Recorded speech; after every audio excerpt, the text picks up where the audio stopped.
video. I'm finna react to my video. What I did with Terrance Gangsta Williams. I thought it would be dope for me to react to my first video, man. My first podcast I did. I told him, man, you gotta clip me up, bro. Called D-Town, South End. You gotta clip me up, bro, cause then I get more views by getting this shit clipped up. So, um, we're gonna check it out and see what's happening with y'all, boy.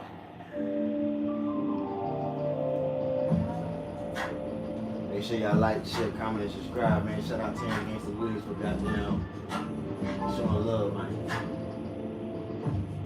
All right, y'all. I got a very special guest. Go ahead and introduce yourself, bro. What's up, Gangsta, man? Events, SuavenyV. You know, I was here in Dallas for the first time. Connected with Dewberry, OG saying, you know, chopping it up, start the game, you know, so it's only right to, you know, holler at Gangsta too. Okay, so let me ask you this. Where you was born and raised at? I was born and raised in a small town in Darlington, South Carolina. We call it D-Town. Darlington, what's happening? Okay, and how old are you? I'm 32. 32 years old. Have you ever been arrested? Nah, I've been arrested before, something like petty, yeah. But you had no conviction? Nah, no conviction. Nah. 32 years old, no conviction? Nah. Man, that's beautiful. Yeah, I try to keep my hands clean, face clean, you know? Okay, so are you into hip-hop? Yeah, I'm into hip-hop, yeah. Okay, tell us, like, for a young man, 32 years old, you out and about, never been convicted, which is congratulations on that. Yeah, for sure. That one thing he adore about me, man, that I never been convicted, because most people my age, they done been through this, they done been through that. And one thing about your boy, I ain't never been convicted or nothing, you know what I'm saying? Try to keep my hands and shit clean. You know what I'm saying? That don't make me better than nobody, but that's just, you know, something different than me. Hearing everybody else's story and hearing everybody else, you know what I'm saying, how they grew up and how they was and how they raised from certain environments. I was blessed and fortunate enough not to be raised and born in them environments, so they kind of kept me out of trouble. And I was raised by my grandma and I was raised by grandma and great grandma, so they kind of teach me and guided me and older uncles and shit. So, what music do you like to listen to? See, now the music changed, you know. I used to listen to like Jeezy, T.I., Ross, and all that, but I first started listening to Birdman and the Hot Boys, Big Thomas. You know what I'm saying? That was my first like original rap group. Then when I got older, I started listening to Young Jeezy or whatever. But Birdman, I never forget the Hot Boys. I like them first. Okay, so when you listen to them, do that make you like be like, okay, I want to get out of the streets and go hustle? Or do it be like, okay, I know this is music, entertainment, I'm just gonna leave it right here? Nah, that's see, I'll tell you a quick story. When I was young, when I first heard Stay Fly, and it was like, Manifest was like, can't pay my rent, cause all my money is spent. And I was young, I was like, how do you niggas call themselves cash money millionaires and they can't pay their rent? I was saying in my head, and I asked my big cousin, your age at the time, and he was like, nigga, that's rap. So I learned early, like, man, them niggas just playing, they can just say anything. But I was smart enough to just take the swag from it. And like they dress fly, like Birdman used to wear the hoodies, great hoodies, and an earring, 2 earrings. He was the first person I seen with that. And just I was smart enough to take the swag, and when Jeezy was rapping, he taught us like how to be, you know what I'm saying, how to act, how to maneuver, how to dress, certain stuff like that. We was smart enough to kind of take certain stuff with it, but not the bad part, you know. Mm-hmm. Like we was selling, but we wasn't selling everything. You know, we was selling like illegal, you know. Right. But even if we had to, we just, you know, not, you know, getting got. So who are you raised in the household with? So I was raised in a single parent home. Me and Mom Dukes. My dad, he was in my life, but he wasn't in the crib. But I saw him like every day. Oh, I meant to say something about that too. So the thing is, like with the music nowadays and the music when I was coming up, you heard what I said. I said I used to listen to Big Thomas, Stay Fly, and when I heard that can't pay my rent cause all my money is spent, I was like, damn. how the fuck them boys call themselves Cash Money Millionaires and they can't pay their rent? So my cousin told me that's rap. That's rap. They can just say anything. And then I remember when he used to listen to the Cash Money Millionaires, it used to be the block is hot, the block is hot, hot, hot, the block is hot. And they used to spell the THA. And I used to see the mixtape in my cousin room. So I was like, why they spell the THA?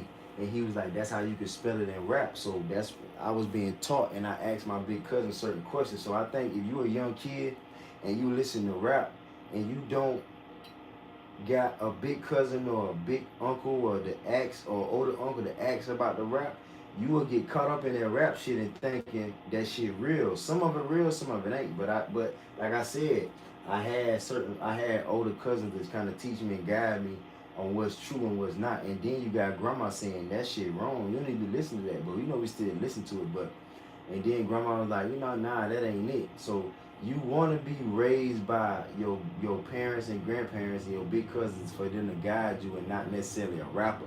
Even though a rapper can teach you and tell you a lot of things, but your main source is your dad, your mom, dad, and your parents and cousins and shit, your family. Then the people that you look up to.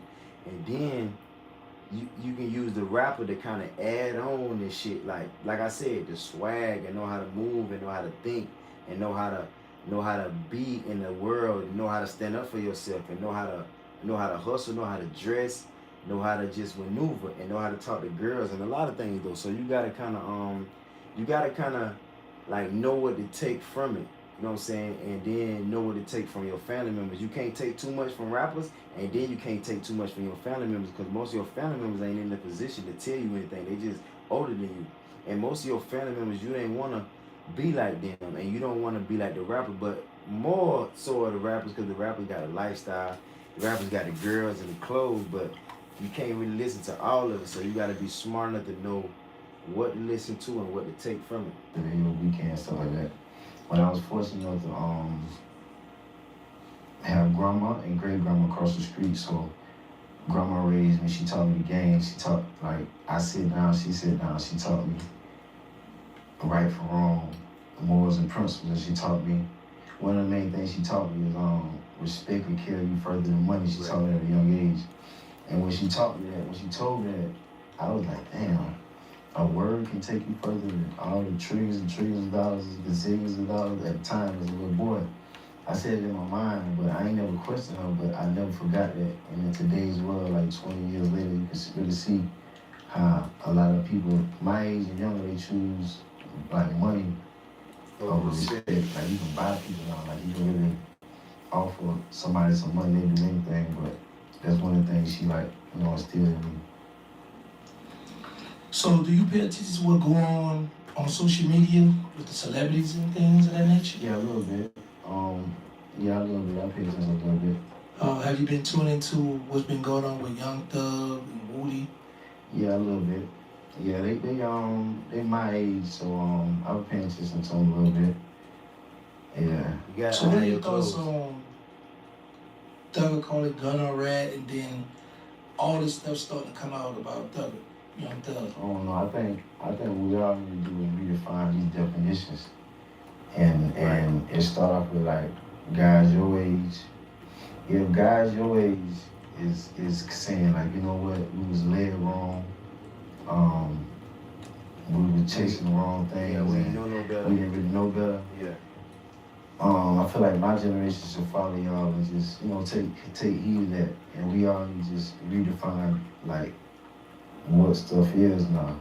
You know what I'm saying? Because if you look at it, everybody tweaking the word and everybody moving the goalposts, playing favors, and everybody bullshitting, everybody playing, like we see that.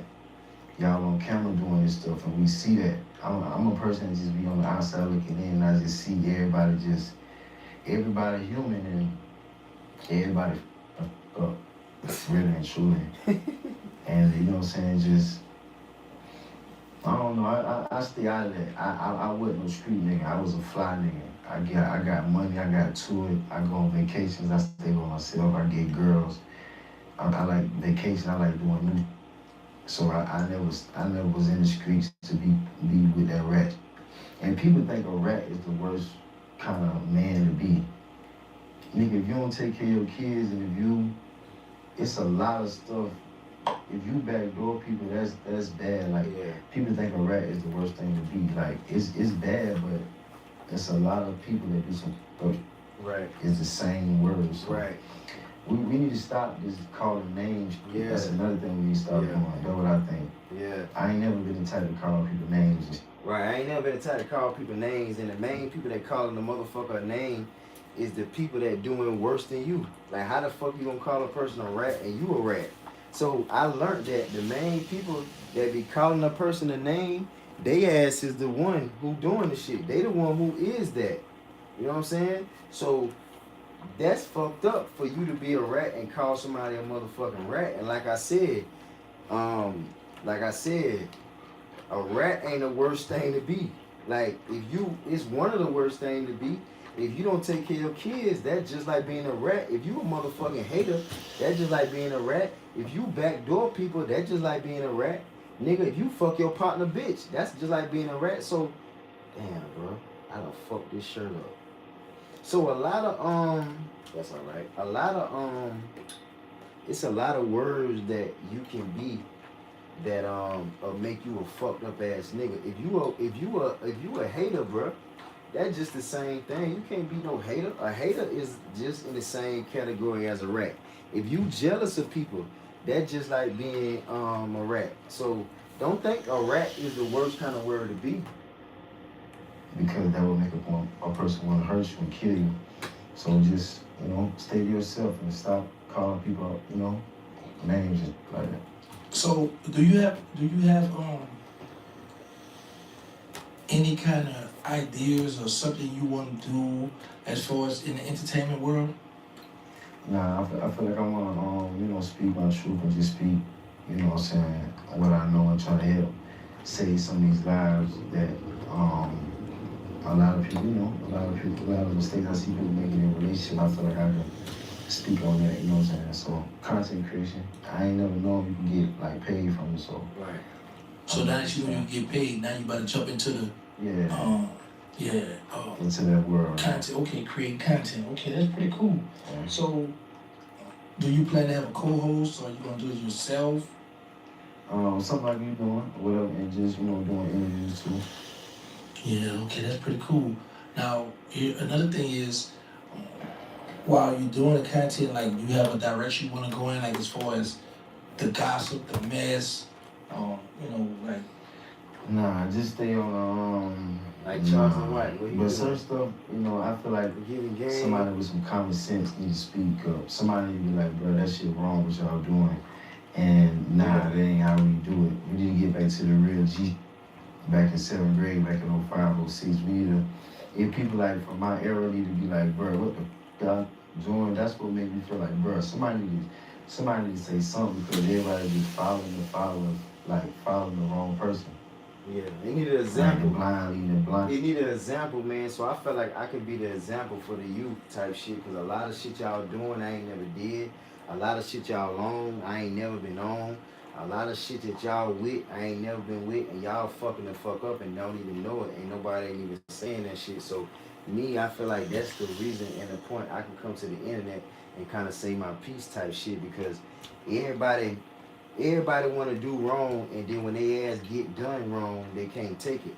Everybody want to do wrong and do wrong to each other, but then as soon as somebody do their ass wrong, they can't take it. Or if something happened to their people, they can't take it. So that's where I see the problem is. Like, you can't do something to somebody, and then when somebody do that same shit to you, or when that same shit happen to you, you can't goddamn, you can't get mad at that. You know what I'm saying? You gotta take your lick. So a lot of people don't know.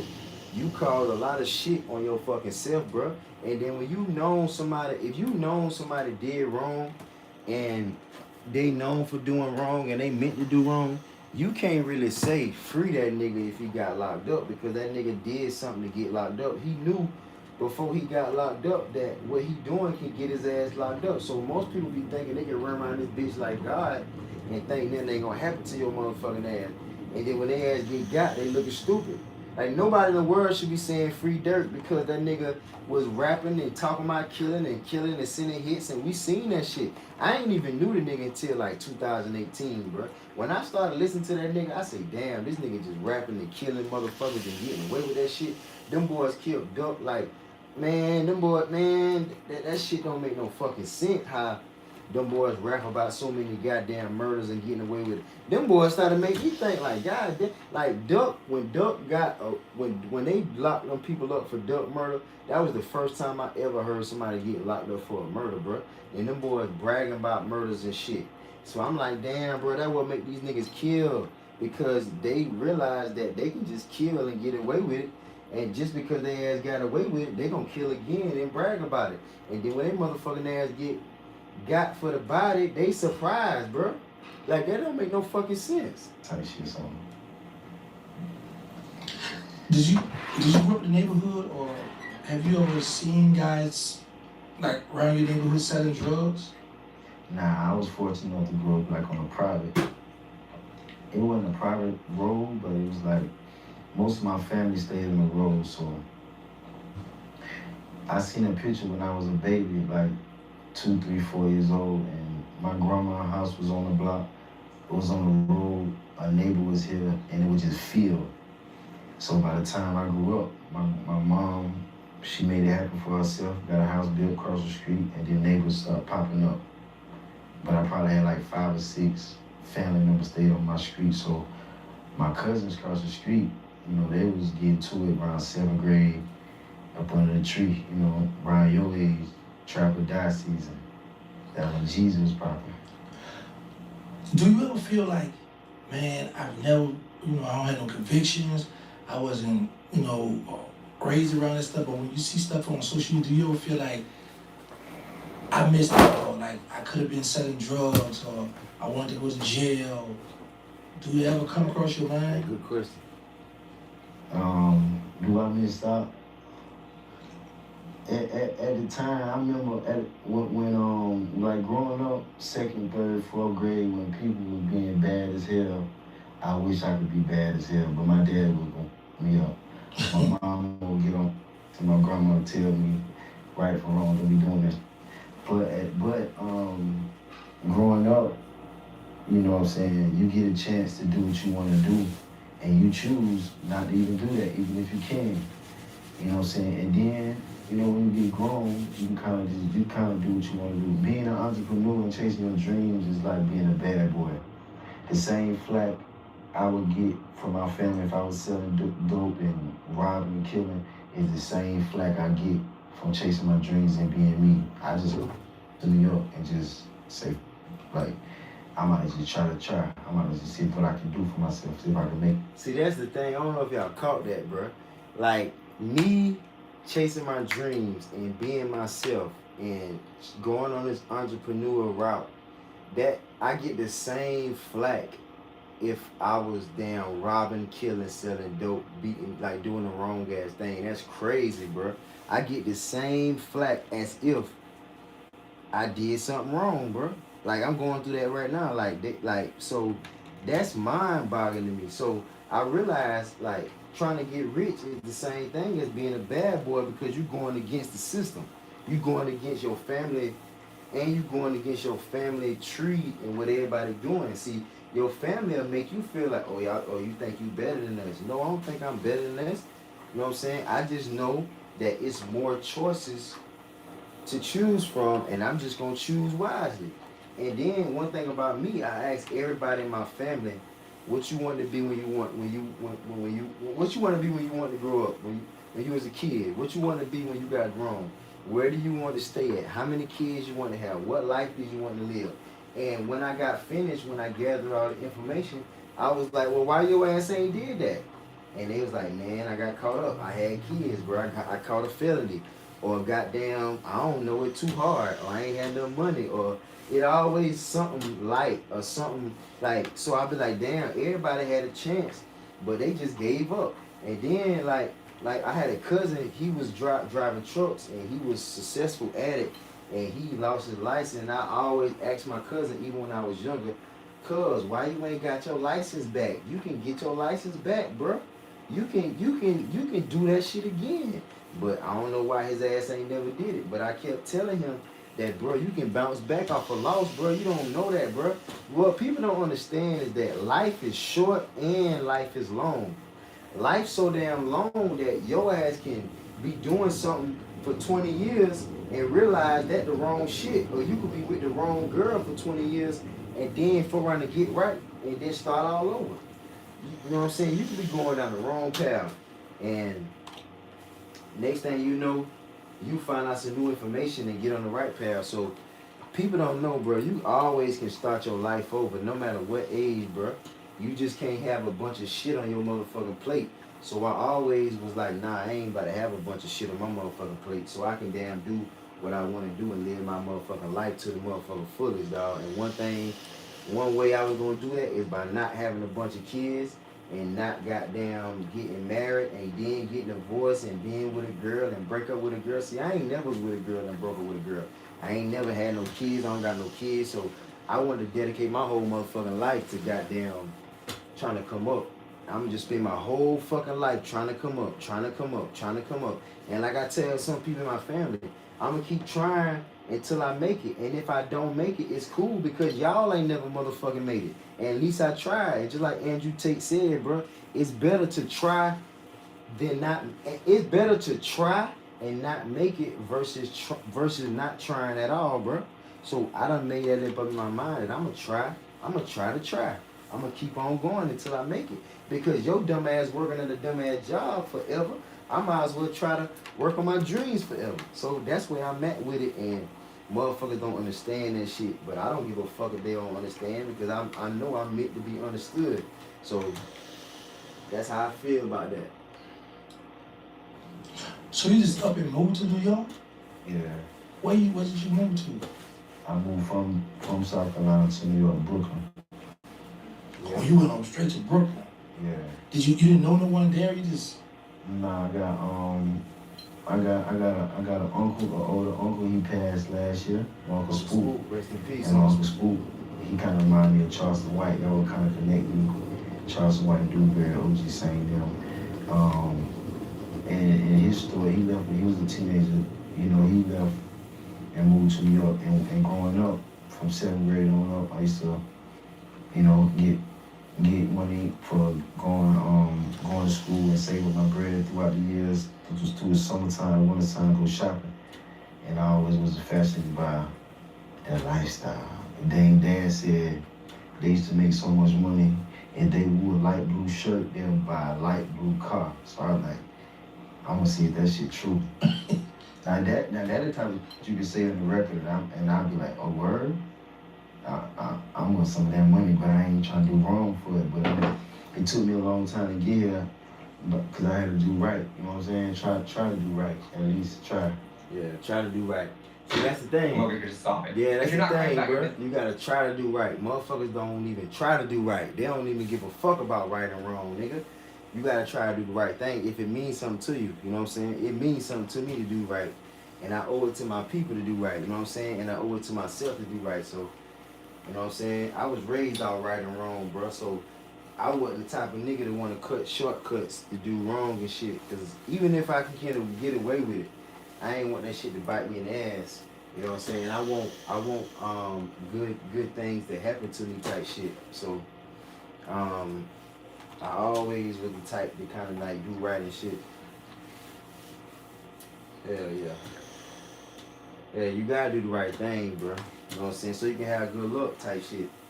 You ain't wanna do wrong and damn and have bad luck. And then if you do right, you know what I'm saying, you just gotta look out for you type shit. I ain't never the type to do wrong and do people wrong and shit. You know what I'm saying? But most people do wrong and get away with it. Most girls like niggas that do wrong. So I'm the type of nigga I can do right and get the girls. I don't give a fuck if it's popular to do wrong. I ain't doing that shit. And back in the day, niggas used to play me, used to laugh at me and pick on me for doing right. But I ain't give a fuck because y'all, I know that shit wrong. Nigga, y'all ain't finna convince me that shit right and that shit wrong. And then you hear later on that them niggas was lying the whole time. You just went straight up north. Did you find it like hard to adopt to their way of living? Nah, I fit right in. I ain't with the boy, but but my, I fit right in. I get to it like they get to it. I play ball like they do, and but I stay by myself. If I would have grew up there, it would have been a little rough on me. But since I just moved there, don't know nobody, I'm in my own little private little area. But I do what I want to do, meet girls, whatever, go places. But I fit in because they think I'm from there. The only thing that give me away is my accent. Yeah. But I still talk like I'm from the South, so that would give me away. If I have to tell them, if my accent don't give me away, I have to tell them from the South. I fit right in, dress like them, be like them, all that. I just don't do wrong and be grimy. I'm a clean. I play fair ball. I don't play foul ball. Yeah. Them niggas grimy, but not all of them. I try to connect with niggas that good money. Okay. Yeah. So did you ever run into a problem where they peep you from the South? Oh man, you a country boy. Like, did they try to carry it like that with you? They will call me country, but that's the only thing that's country. I'm from the country. That's the only thing that's country. Okay. You know what I'm saying? My swag, I'm just like y'all. I just ain't grimy like y'all. Right. The girls want me. I want the girl. I want to fly shit. I'm get to it. I'm find out what's going on. Let's go. I don't know where we at. I know how to get back home though, and I ain't scared. Yeah. I'm by myself. Yeah. No weapon. Yeah. Like Charles Wednesday, no nothing. I just know how to move and be respectful. Yeah. That's another thing I want to say. Yeah. If you just be respectful and be Yeah. a man and just be on some regular chill shit, you will have a good, you will have a smooth path. That's really what I want to tell the youth on. Yeah, that's what niggas don't know, bro. If you have respect and show respect and give respect and still at the same time let the niggas know that you ain't scared, them niggas ain't gonna bother you. Like, they'll respect that shit. They'll like, damn, what the fuck buddy on? Damn, that nigga cool as fuck. Like, them niggas don't know what to think. But if you pump faking shit, like, them niggas, nah, them niggas gonna, it might turn out bad for you. But that one thing, bro, you be respectful. But you let them niggas know I'm on with y'all alone, and I'm with the shits too, and I don't mind dying and going to jail neither too. I hate to say that, but you gotta be like that sometimes. That's good, man. Because a lot of us, we grew up peer pressure. We grew up in a neighborhood where we feel like we have to do certain things. And you say you're 32, right? 32 years old, man. That's beautiful that you have your own mind. That you're not led to go to those streets, and that's a good thing for a lot of these youngsters that's coming up. Yeah. Because you can let them know, you listen to the rap music, we look at all this stuff, but you just leave it there. You don't have to act that stuff out. Yeah. That's pretty cool, man. You gotta know how to peep. You gotta know how to peep certain stuff out. Like, I ain't really started listening to people when I graduated in 2011. I had to hear about everybody that died. Like, everybody that died, I had to go research who they was. I ain't never heard, you know what I'm saying? The young guys my age or younger, because I felt like they couldn't teach me nothing. Not saying they wasn't good or nothing, not saying they couldn't teach me nothing, but you had to be your age to teach me something. 15 years or older. 10, 15, 20 years older. Yeah. I ain't about to listen to nobody. Not saying I won't, but I wasn't. I was just trying to be me, do me, and find myself. Yeah. And really trying to make some money online, though. Not online, but just trying to make some money without going to work for a job. Even though I work the job to do that. Right? So now there's gonna be people that's gonna want to know about what you have going on after they look at this interview. So, how long is it gonna be before we can start seeing content? When you gonna start dropping? Yeah, I started dropping down slowly but surely, but I was playing like slowly because I don't really know what I'm doing. I use it as an excuse, but now I just be like, another thing I relate to Dewberry, and they just load up and just don't edit, just put it out, they post and all that, and just go. So I'm gonna steady do that and learn my way as I go. But SuavenyV, my YouTube, whatever. So you already have the name of your? Yeah. It's out already? Yeah, it is out. What's the name of it? SuavenyV. Say it again? SuavenyV. SuavenyV? Yeah. Okay, well, how you come up with that? So my name was Vincent, and my auntie from the north, she called me Vinny. Vinny. She called me Vinny, got a ring to it, so I like Vinny. And 2015 was like one of my low points, right? And I was really trying to find myself and I'm trying to figure it out. And one of the old school dope boys, he was like, even though I was at my lowest, I still was like wearing the same sweatsuits, fresh white. I love white ones, fresh, but I'm still trying to get it. And then he's like, you think you Suavenyv? You think you Suavenyv? I didn't even know what that word meant. A lot of people call you a word, you don't even know what it meant. What is that? And then he told me what it meant, and I just ran with it. And then, like 2024, like I kept watching YouTube and just watching, like online, like, man, I gotta create my Instagram, because I didn't have Instagram. I just got Instagram in 2024, but I just started posting a little bit on, this year. And I didn't even know how to do it, how to do none of that. So a guy from my job, I paid him $1,500 to just help me, make the profile, just that. And I was like, what's the name? And I just put SuavenyV and Suave and SuavenyV together. Yeah, SuavenyV, yeah. Do you have somebody in mind that you want to be your first guest on your show? It don't really matter. So I really just sit like I am and just, Tackle different issues. Yeah. So what is the biggest issue that you see now, or what you can contribute to the at-risk youth, from your point of view? What can you contribute to help them out? I feel like if you're a young man and if you just figure out what you want to do and figure out what you like and you love, that'll keep you out of trouble. That'll automatically separate you from other people. Because if you just sit in a room by yourself and just think for like 2 or 3 hours and just be still and don't move and just think, just try to, and you'll realize like you want to stay over here. And then over there is nobody that you know. That's why I moved to New York. I don't know nobody.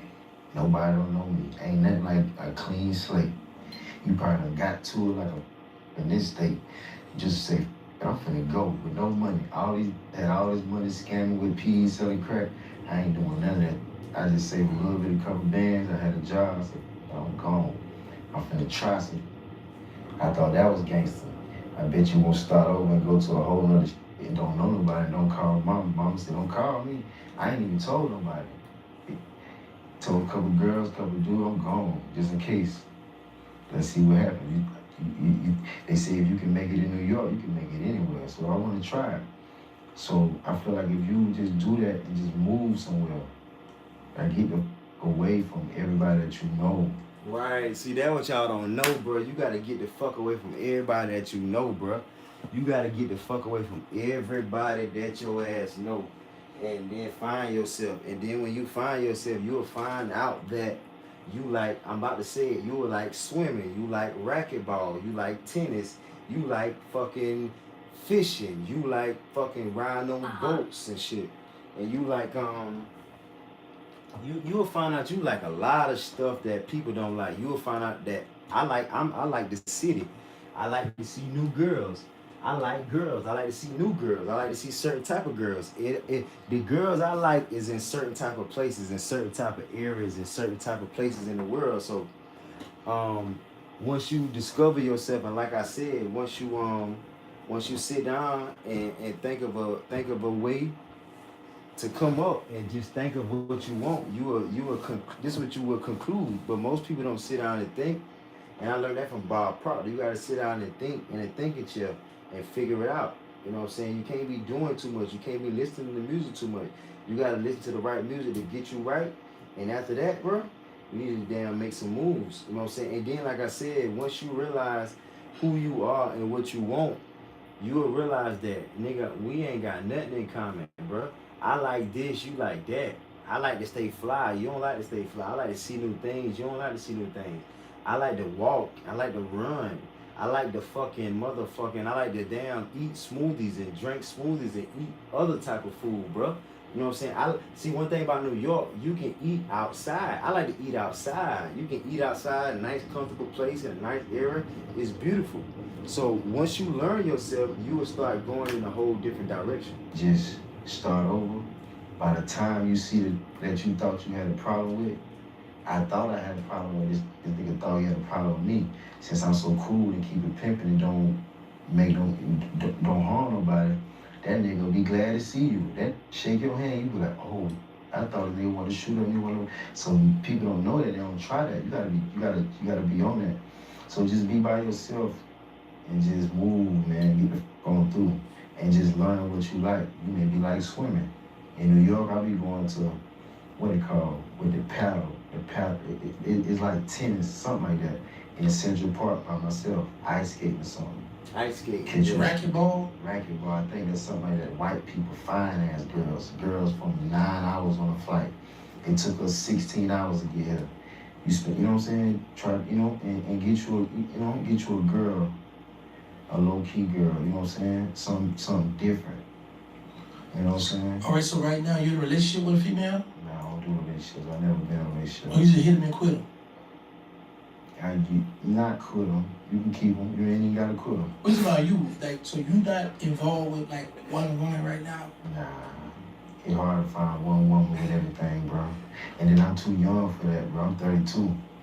I'm too young. How old you is? What you is? About what? 48, 46, 45, 40, what? 36. You 36? Now I'm 50. I'll probably be about your age or something like that. But nah, ain't too many women out here. Yeah, that's the thing, bro. Too many goddamn women out here to be with one girl. Now, if you find one girl, now you better wife her ass up and you better make her your girl. But other than that, you too young to be talking about your ass with one girl. Now, if you find a good girl and she ain't fucking with nobody, you gotta not fuck with nobody either, or you gotta goddamn let her ass go because you ain't ready for her. You can't fuck her life up and you can't just hit that pussy because you want to because nobody ain't hitting it. You gotta be responsible with that girl. So a responsibility come with fucking with certain type of girls. You gotta know that too.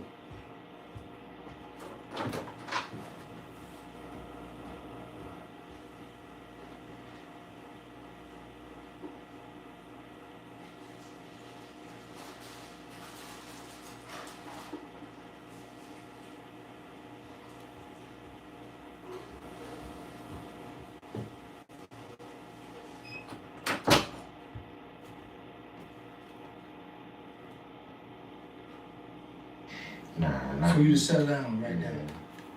You ain't ready to settle down? No.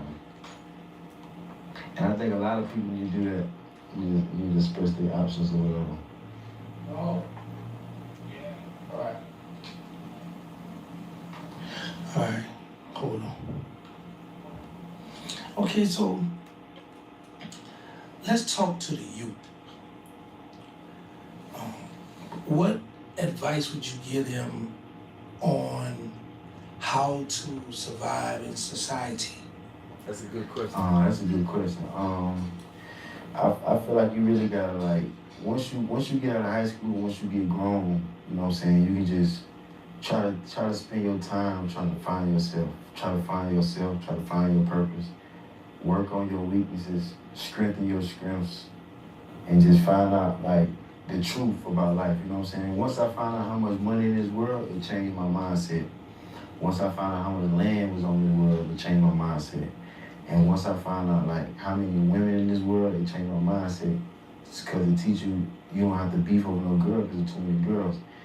Like it's too much land it's too much land in the world. It's more than enough land for all of us to live comfortably. So once you learn certain facts, it'll kind of open up your mind and kind of like push you on the path of it just yourself. And it'll automatically separate you from the crowd, you know what I'm saying? Because you will start liking what you like. And what you like is not what your friend like. You will learn that quick.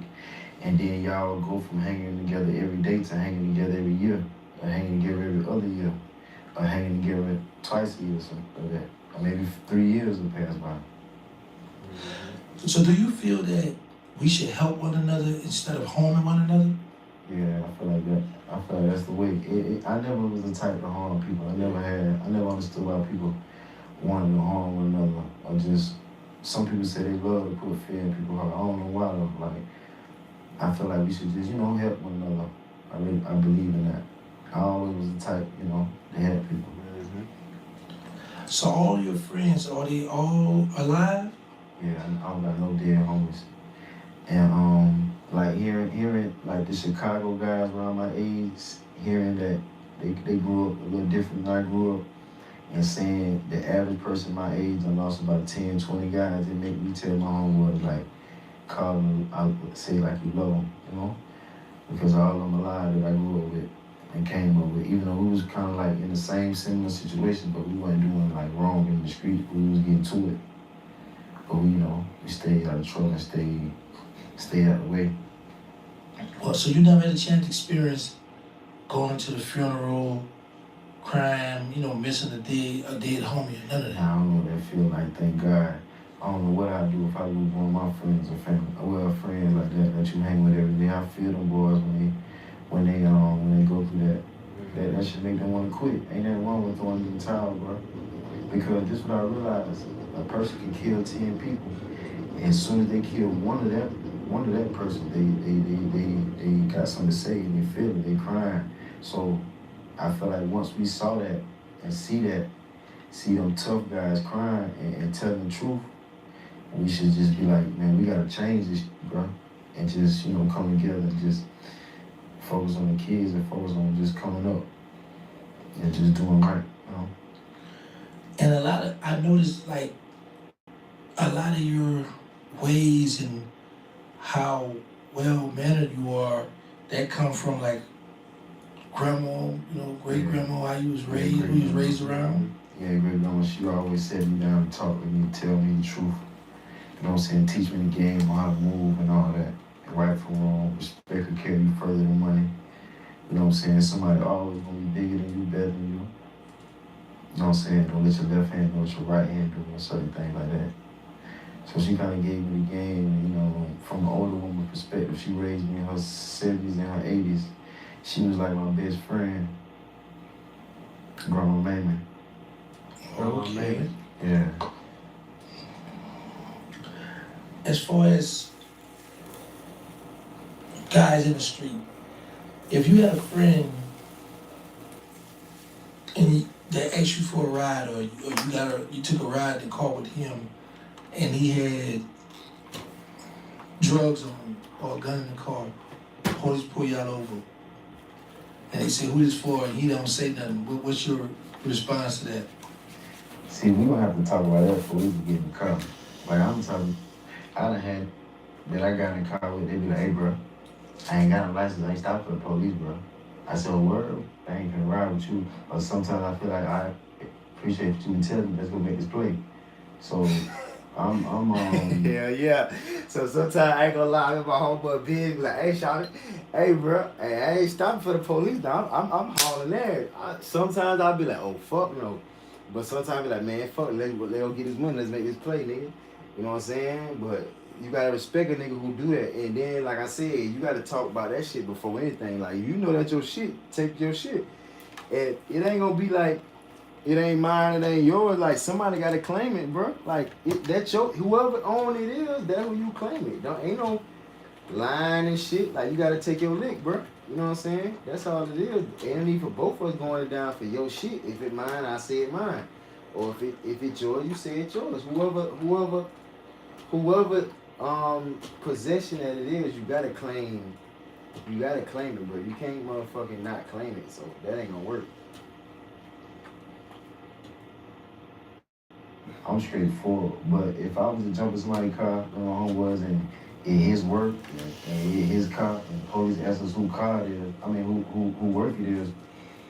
See, I'm the type of guy, I be around niggas that like me. I don't be around, I hang around people that's like me. So that's the thing. See, that's another thing. You gotta hang around guys like you. I'm about that life. I'm with the shits. I tell the truth. I'm honest. I'm integrity. I got manners. I'm hanging around niggas that the same way.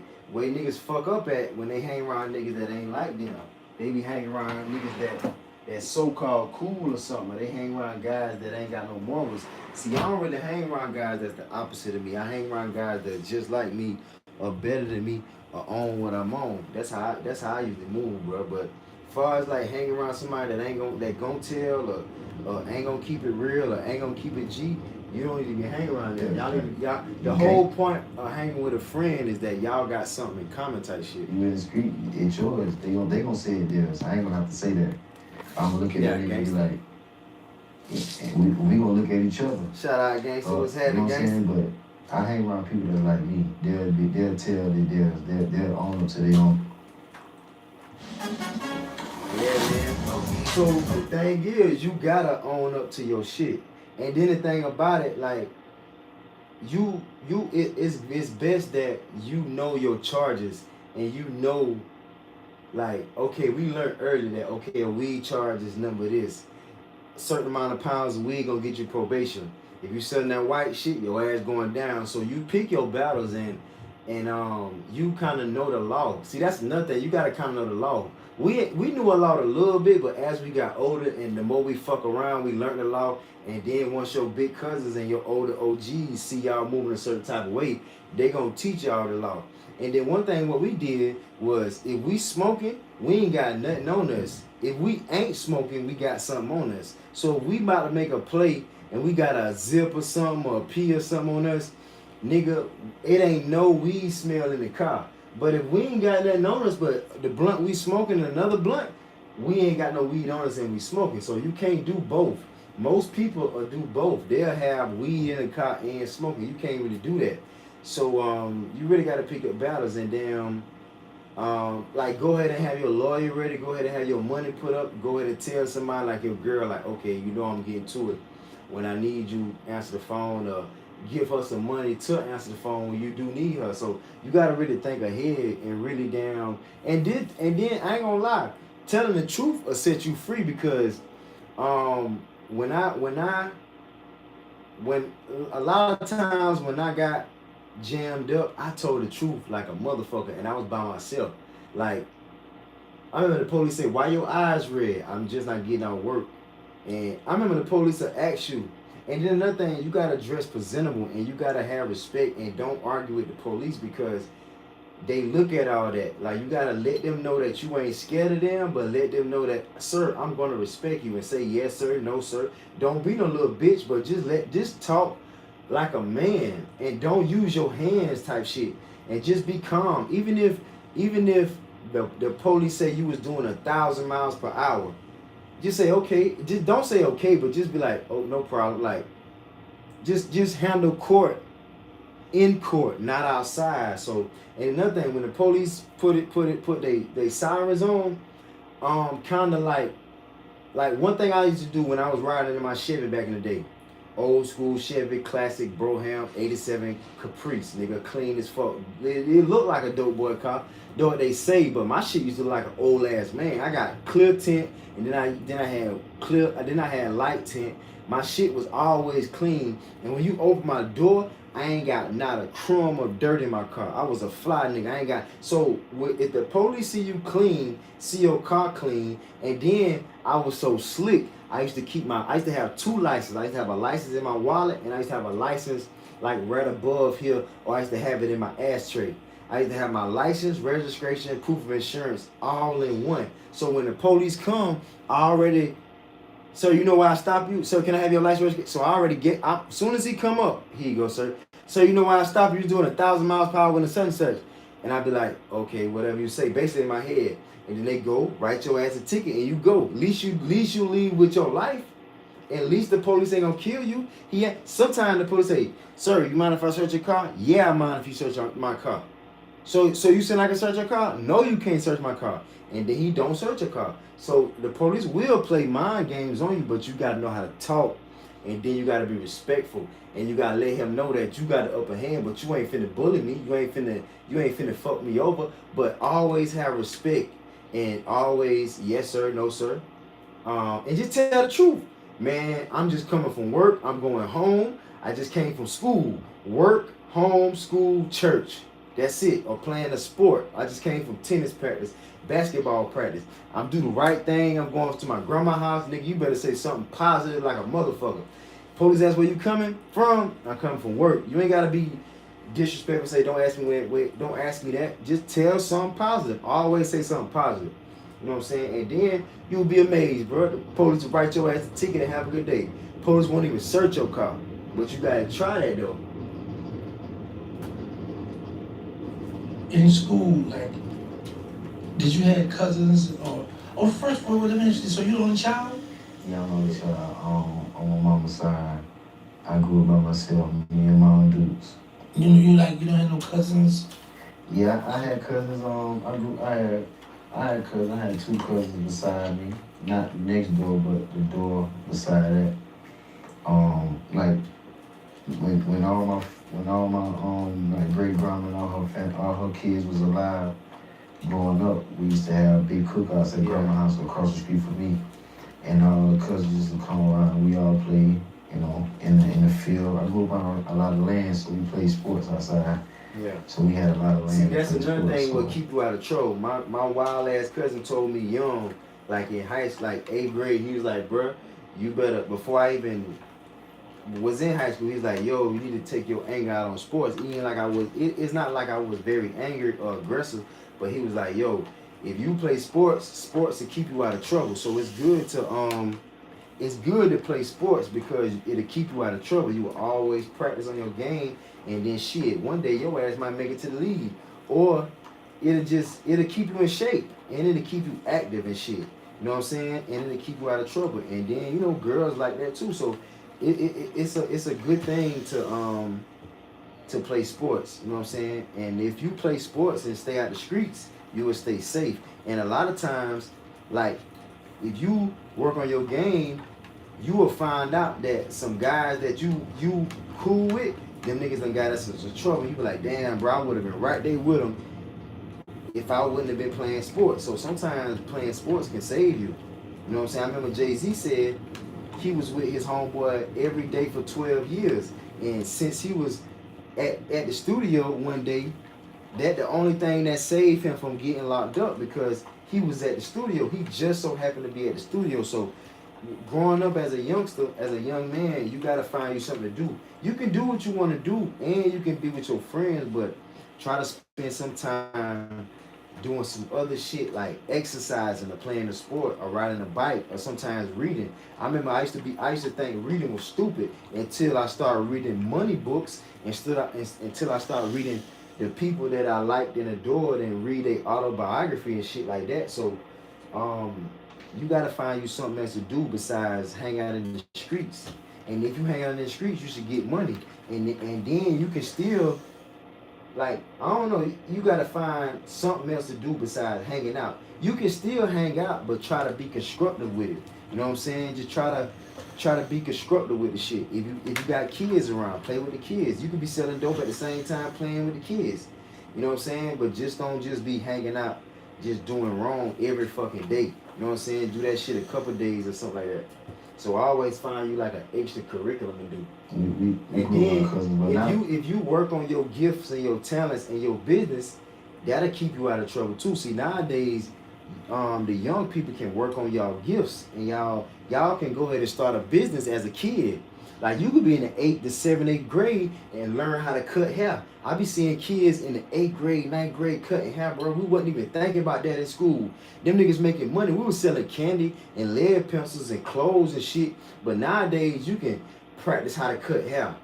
You can start your own clothing line. You can fucking, we used to sell cell phones. We used to burn CDs and sell CDs. You can be screaming, bro. You can have your YouTube now. So it's a lot of ways to do some fun, fly shit with the girls and get money without getting in trouble. See, that's the fly shit. To get the girls, to get the money, to get fly, to eat good food and exercise and take care of your family, bro. And if you want to do some hype shit, you can play basketball. You can you can sports bet. You can play a sport. You know what I'm saying? But as long as your ass ain't getting into trouble. Like, find you something to do without getting in trouble and without hurting people. And if you just sit back and think, you'll find ways. Me and two cousins catch the bus, watching Arthur every morning. Who would you say was a perfect role model for you coming up? A perfect role model? A lot of different men was a perfect role model. I put all my cousins together, all my uncles together, and make one to make me and add my little 2 cents in. Yeah. So my Uncle Spook, he was a big influence in my life. He he was wild and savage, but I never saw that. But it was a fact about him, and everybody said that he was known for knocking you out or cutting your throat. You know what I'm saying? My grandma told me they didn't think he was gonna be able to see 25, but he was a good man, and he showed love. Everybody loved him and respected him, so he inspired me. I got an uncle on my dad's side, my grandma's sister husband. He's a rich guy. He own a car dealership. He own a car dealership, and he inspired me because he, businessman. And when I used to go see him with my grandma, she used to go see her sister. He used to have his name on the building. So I thought that was dope. This nigga got his name on the building. Dad, why you ain't got no building with your name on the building? Y'all the same age? How the hell you rich and he ain't rich? I couldn't figure that shit out as a kid, so I told myself, I ain't about to be letting nobody be rich my age, and I ain't rich. Like, everybody my age get to the money, and I got the same swag, the same game, and I'm just playing. I just ain't on camera talking. That's it. So my uncle Archie, my uncle Spook, my cousin Carl, they knew the game. They knew right from wrong. They knew certain stuff. A lot of different men. My uncle David, my grandma's son. He was a good man, did the right thing, smelled good all the time. Took my grandma to church. He was a good man. Suit and tie, 3-piece suit, all that. So I had a few different role models. Did you ever get picked on in school? Yeah, I used to get picked on for being fresh and being fly. The girls used to say, "Oh, you a pretty boy. Your shoes always clean. You ain't got no dirt on your nails." They used to say, "You ain't got no dirt on your nails." And I used to be like, "Bro, if you knew me, if I do like this, a girl will suck on my fingers. If she say, come here and let me tell you something, she gonna suck on my ear and stick her tongue on my ear." Before I come to school, nigga, I don't know what you doing. Before school, after school, I deal with girls. You dirty and bummy on that bummy shit, but they used to pick on me for being fly, being fresh. Pick on me for being, doing right, being good and shit like that, because it wasn't cool to be good. Now it's cool to be good. Now all the niggas like you who done savage life, do the right thing, all that.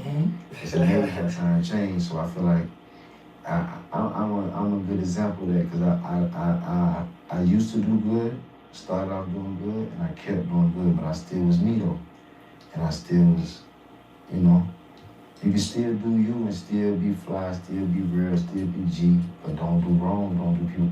See, that's what they don't know. You can still do right. You can still keep it fly. You can still keep it G. You can still be a player. You can still be a motherfucking Mac. You can still keep it pimping. You can still be on some fly shit, some G shit, some dope boy shit. But don't do wrong, and don't do people wrong, and don't mistreat people, and don't fuck over people, and don't do wrong. That's what they don't know. I don't know what people don't understand. Did you enjoy school? Nah, I was ready to out of school. I was wanting to get some money. I wanted to travel. My grandma raised me to grow up fast. I grew up kind of fast. Once I got a taste of New York, I wanted to just live in New York, get to it. I want to get to it. Yeah. I made C's and D's in school. I knew I wasn't going to college and the military and all that. So nah, school was really my thing. We like the girls, we like to eat and like stay fly, but create memories and experiences. Yeah. So let me ask you this: what is your favorite movie to watch? Well, growing up, my favorite movie was Home Alone. Home Alone. You learn a lot from movies. Home Alone. Yeah. You learn a lot from movies. Home Alone, man, all the Home Alones, all the Fridays and shit. I love Chris Tucker, Tarzan. I used to love watch Arthur. I still try to. Matter of fact, Arthur about to come on at 7:30, nigga. Yeah, I might record that shit.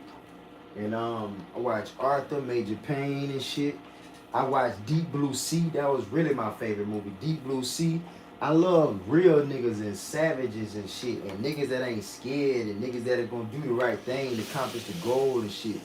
Like Deep Blue Sea, Home Alone, Tarzan, all the movies from the 2000s. I used to watch C-Spot Run. I don't know if y'all know about that. It was a kid and a dog and shit. We used to like Friday. I used to buy my own DVDs as a kid, but some of them motherfuckers was tapes though. like Home Alone and shit. I had them on tape, Major Pain and shit. I wish I had all my tapes. I wonder where my shit at. You know what I'm saying? And what else I used to watch? I used to watch everything, man. Too Fast, Too Furious. I remember I used to watch Too Fast, Too Furious, and I used to come out in the movies and feel like a real nigga. Like, man, I want to do that when I get older. I want to be like that. Action. I want to have a life full of action. And I remember I used to like watch Bad Boys and be like them, the complete missions and shit.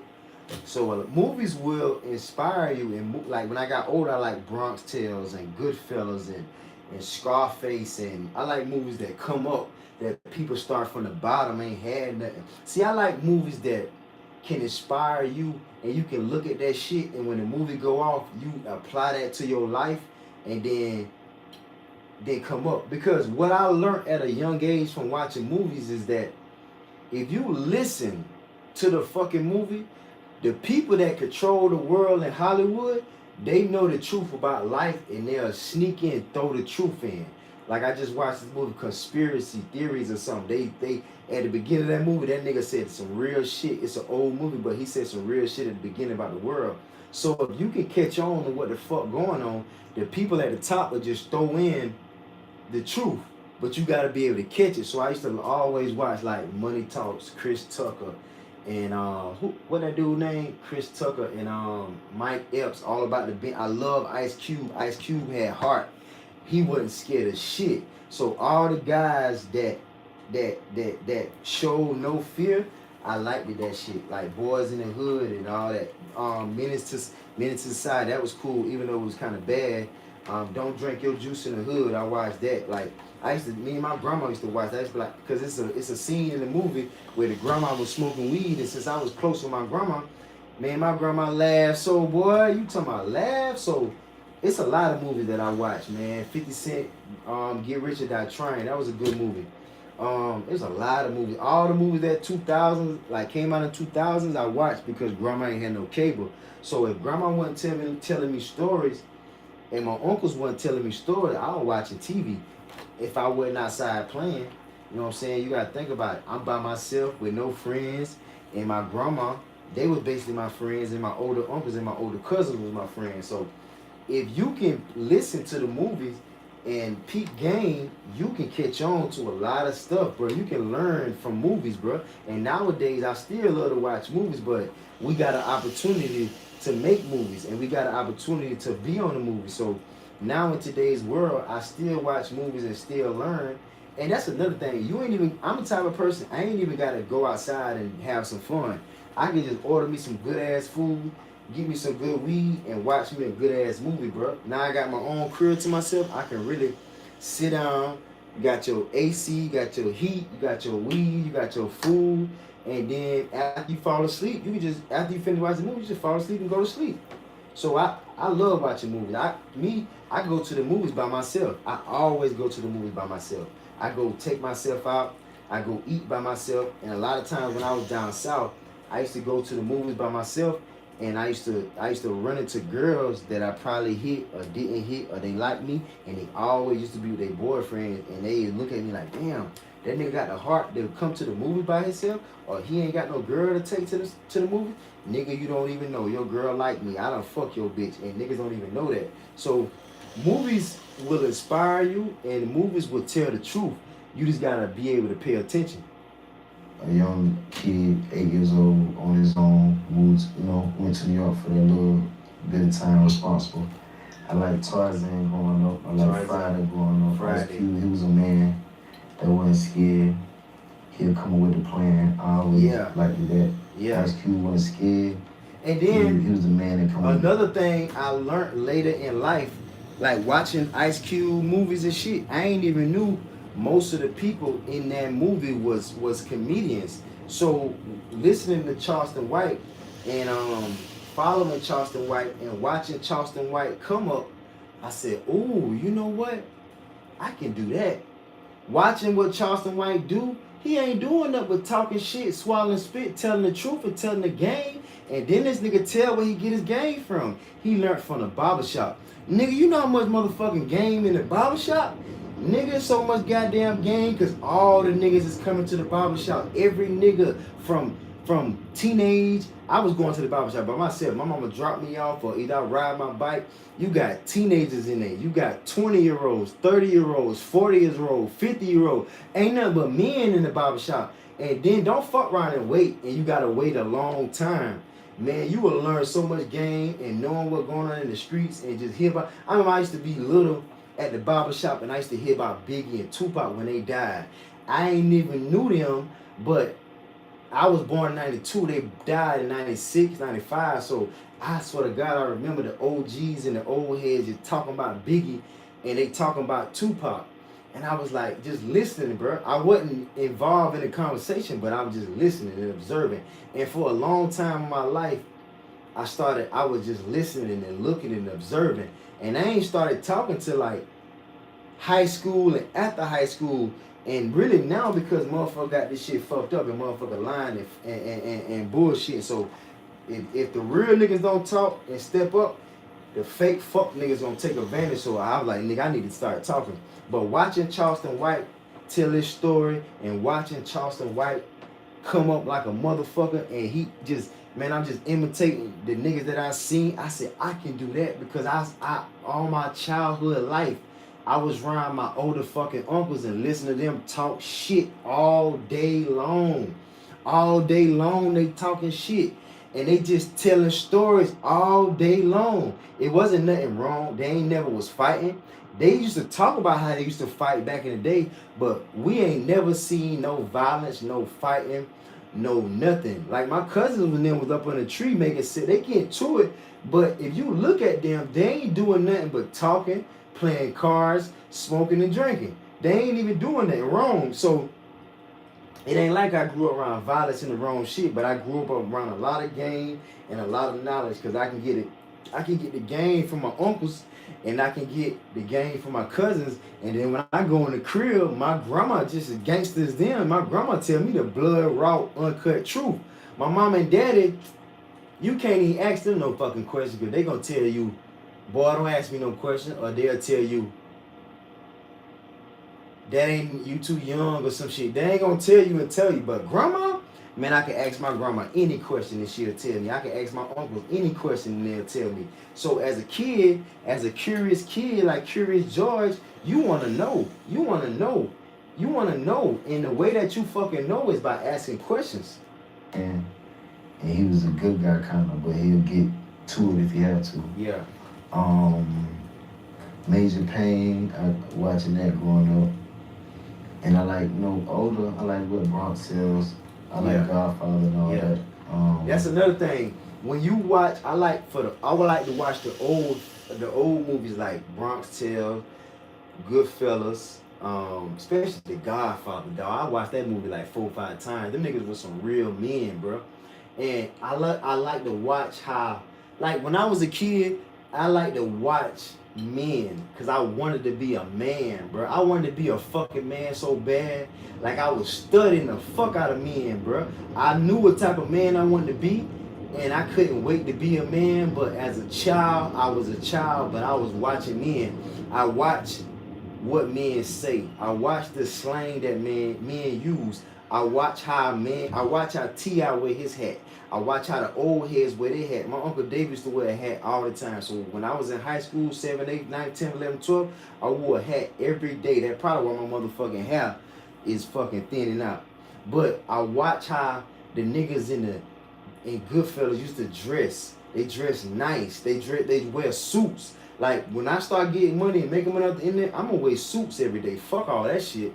Because that's how men dress. And my older uncles, they used to wear church pants and dress pants. And I remember as a kid, I used to be like, why you wearing church pants and you ain't going to church? That nigga say, you ain't gotta go to church to wear church pants. You can wear what you want to wear.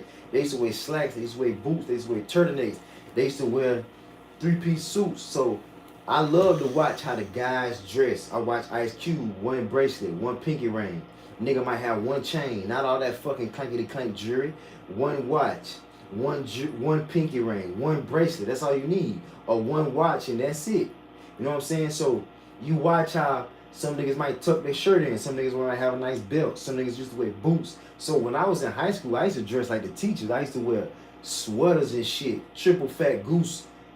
The vest. I used to wear. I ain't wore 3/4 coats. I started wearing that when I got older. When I came to New York. But I used to dress nice corduroys, turtlenecks, fucking slacks. Look at these pants right here. I got like 5 or 6 colors. These shit's $50 at Brook Brothers. You know what I'm saying? Wear certain type of pants and wear certain type of boots. I used to wear boots to school. You know what I'm saying? So you learn as a kid how to dress from watching the niggas from the late 80s dope boys and the early 90s dope boys and the fucking gangsters from the back in the day, like from the 40s and the 50s and the 60s, how they used to dress. You know what I'm saying? They used to dress nice, like, and the Italians, the Italians. Let me show y'all some shirts real quick. Like, see, like these shirts right here, shirts like this. You know what I'm saying? You got certain type of sweaters. I got some shirts in my closet, but just certain type of shirts and certain type of pants. And then you wear. It ain't even cool to wear sneakers. You gotta wear certain type of sneakers, like the Prada shits, bruh. Or you can it's just certain type of material and certain type of clothes that make you stand out. You know what I'm saying? That still is gangster, but still professional at the same time. So you really want to dress like a gentleman and a gangster at the same time. So you really want to dress where the old heads can respect you and your mama and your grandma or say, that's a nice shirt. You dress nice. And then when you go out in the streets with the gangbangers and the thugs and the trappers and the scammers and the dope and the OGs, them niggas can look at you the same way. Because if you look at Raising Canaan and watch how them boys used to dress in the early 90s, them boys used to dress nice. So we as young people, we should be trying to dress like them. I mean, it's cool to wear Nike Techs and shit, but that shit give off another type of fucking vibe, bro. That shit, you gotta dress. Because the thing about it, you can dress nice and still be gangsta on the inside instead of dressing gangsta on the outside and being mean on the inside. So you gotta kind of clear it up. You still can be about that life and slap the shit out of somebody if you need to, but dress to the point where you look like you ain't gonna slap the fuck out of somebody, but your ass will if you catch my drift type shit. You know the original. I like getting money movies and movies that tell a story that come from nothing to something. Yeah. That you can learn from. Did you get a chance to see Baller Blocking? Oh yeah. Yeah, Baller Blocking I remember being in like 2nd, 3rd grade. Yeah. I'm glad he brought that up. Catching Baller Blocking, a little bit of it. I couldn't remember what the name of it was, but my grandma was like, y'all don't really watching that too much violence. And my big cousin, he was like, if he watched next Friday without cussing and Friday with cursing, you might as well let him watch Baller Blocking. So I always liked it that Lil Wayne, Birdman, they always inspired me. Okay. So to this day, do you still watch Baller Blocking or? I don't really like to watch movies I already seen. I like to watch movies though, but I ain't never seen it in a minute. I ain't seen it in a minute though. Okay, so you the type of guy you could, what they say, watch Netflix and chill. Yeah, a little bit. But see, now I see the cool thing is you gotta be behind the camera, and nowadays you can be the star. So that's what I'm practicing doing. But I do like movies though. Okay.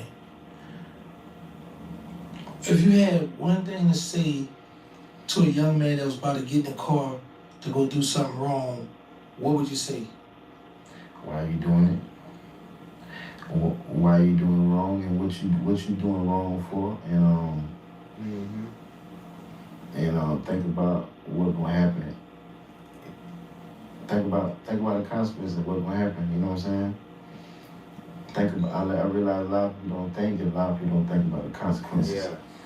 They don't think about the consequences. They don't think about the after effect.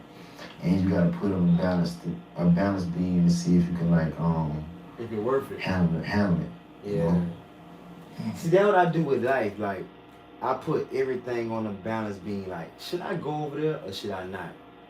is this shit worth it or is it not? Sometimes it be worth it, sometimes it don't. I'd be like, man, nah, I ain't gonna do that shit. And be like, man, fuck it, I gotta do it. So if you start thinking about what you about to do before you do it, you will make a rational decision. You will make a logical decision. You know what I'm saying? And then you just always gotta think, bro. I think most people is impulsive where they don't think. And most people know if they do think, they won't even do the shit. And a lot of times, I ask certain people, bro, why you do that? They don't even know, bro. So a lot of times, if you ask a lot of people why they doing what they doing, they don't fucking have no idea. And I be like, bro, why you doing it if you don't know why you doing it? They don't even know that. So I learned in life to always know what you doing and why you doing it, and what you doing it for, and who you doing it for.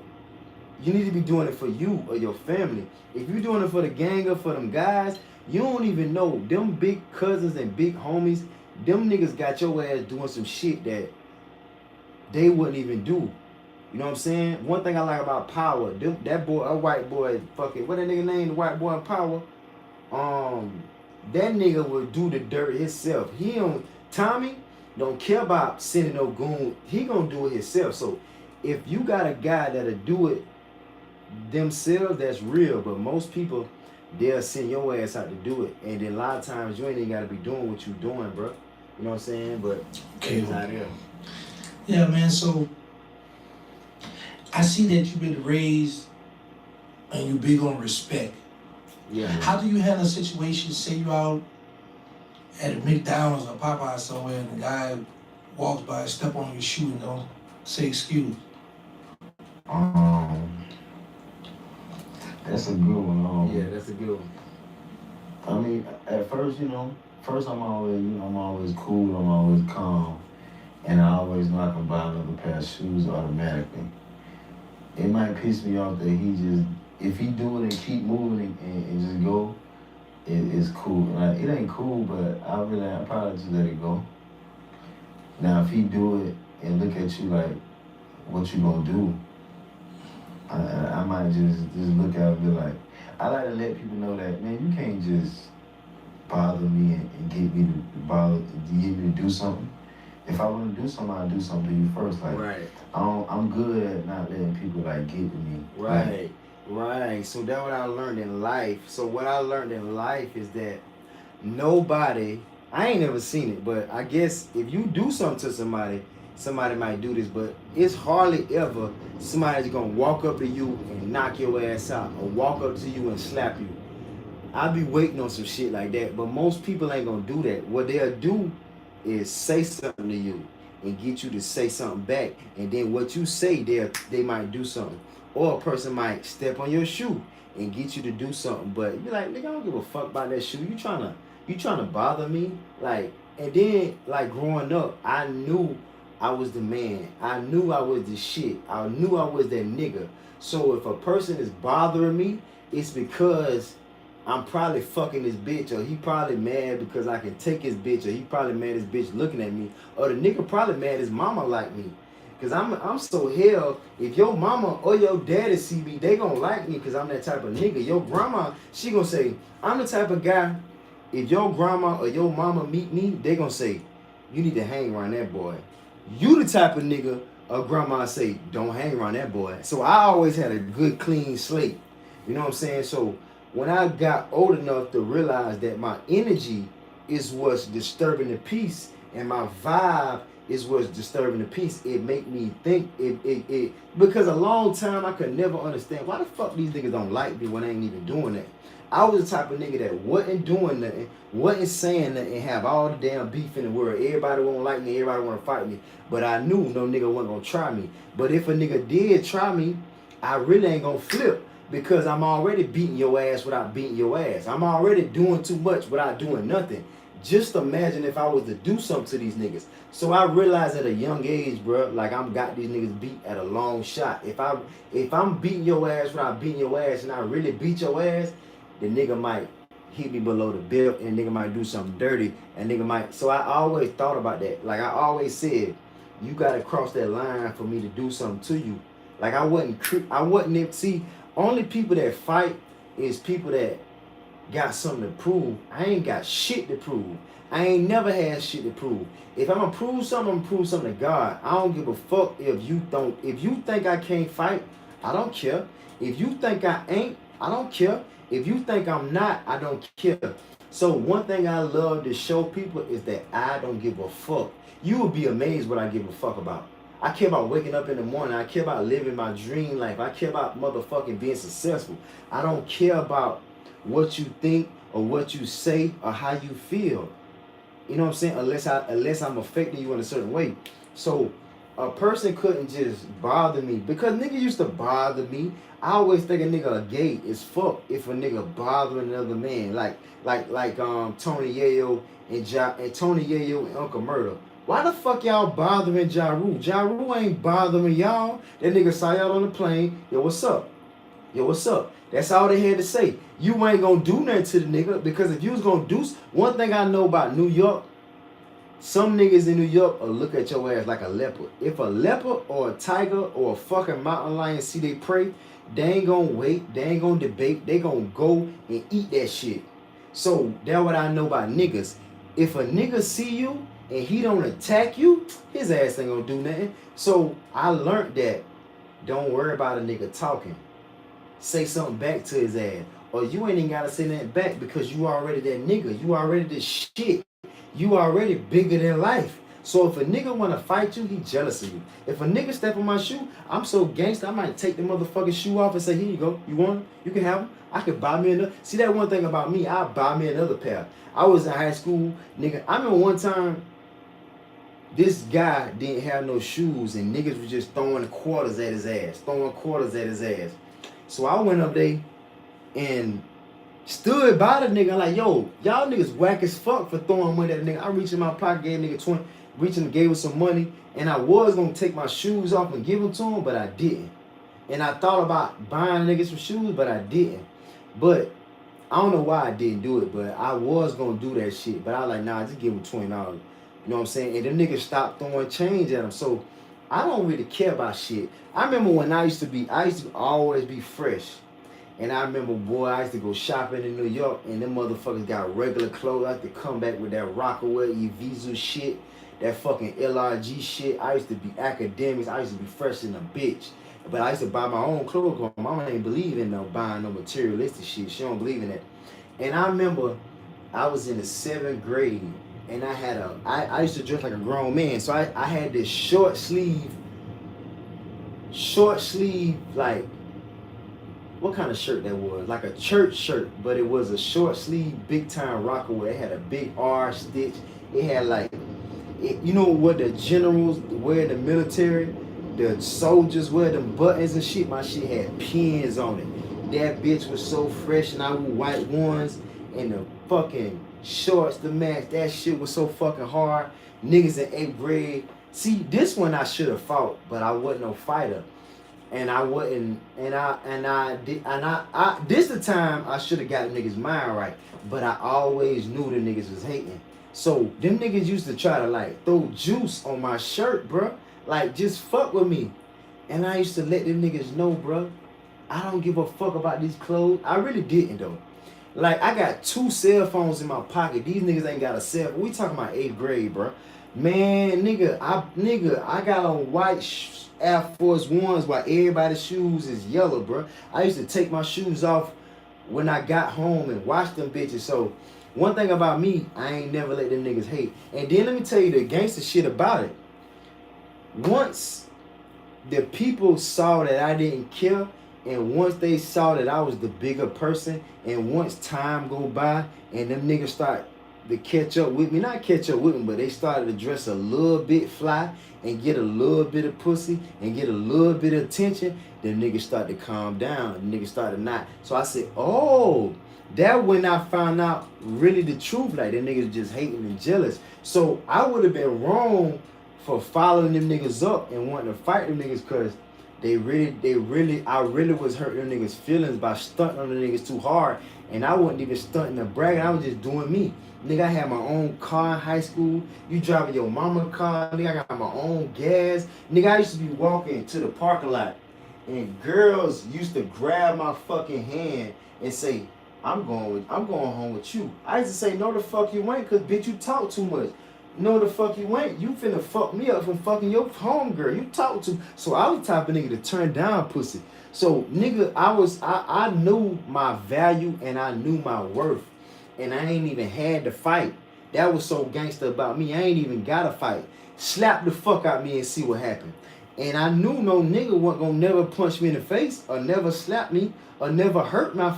See, the thing is, you can't hurt my feelings. Like, I ain't no emotional ass nigga. I got my daddy, I got uncles, I got cousins, I got grandma, I got family, I got love. And I wasn't spoiled. Them niggas had more money than me. Them niggas had more resources than me. Them niggas had more than me, but I had things that they didn't have too. I had my own. Them niggas ain't had their own.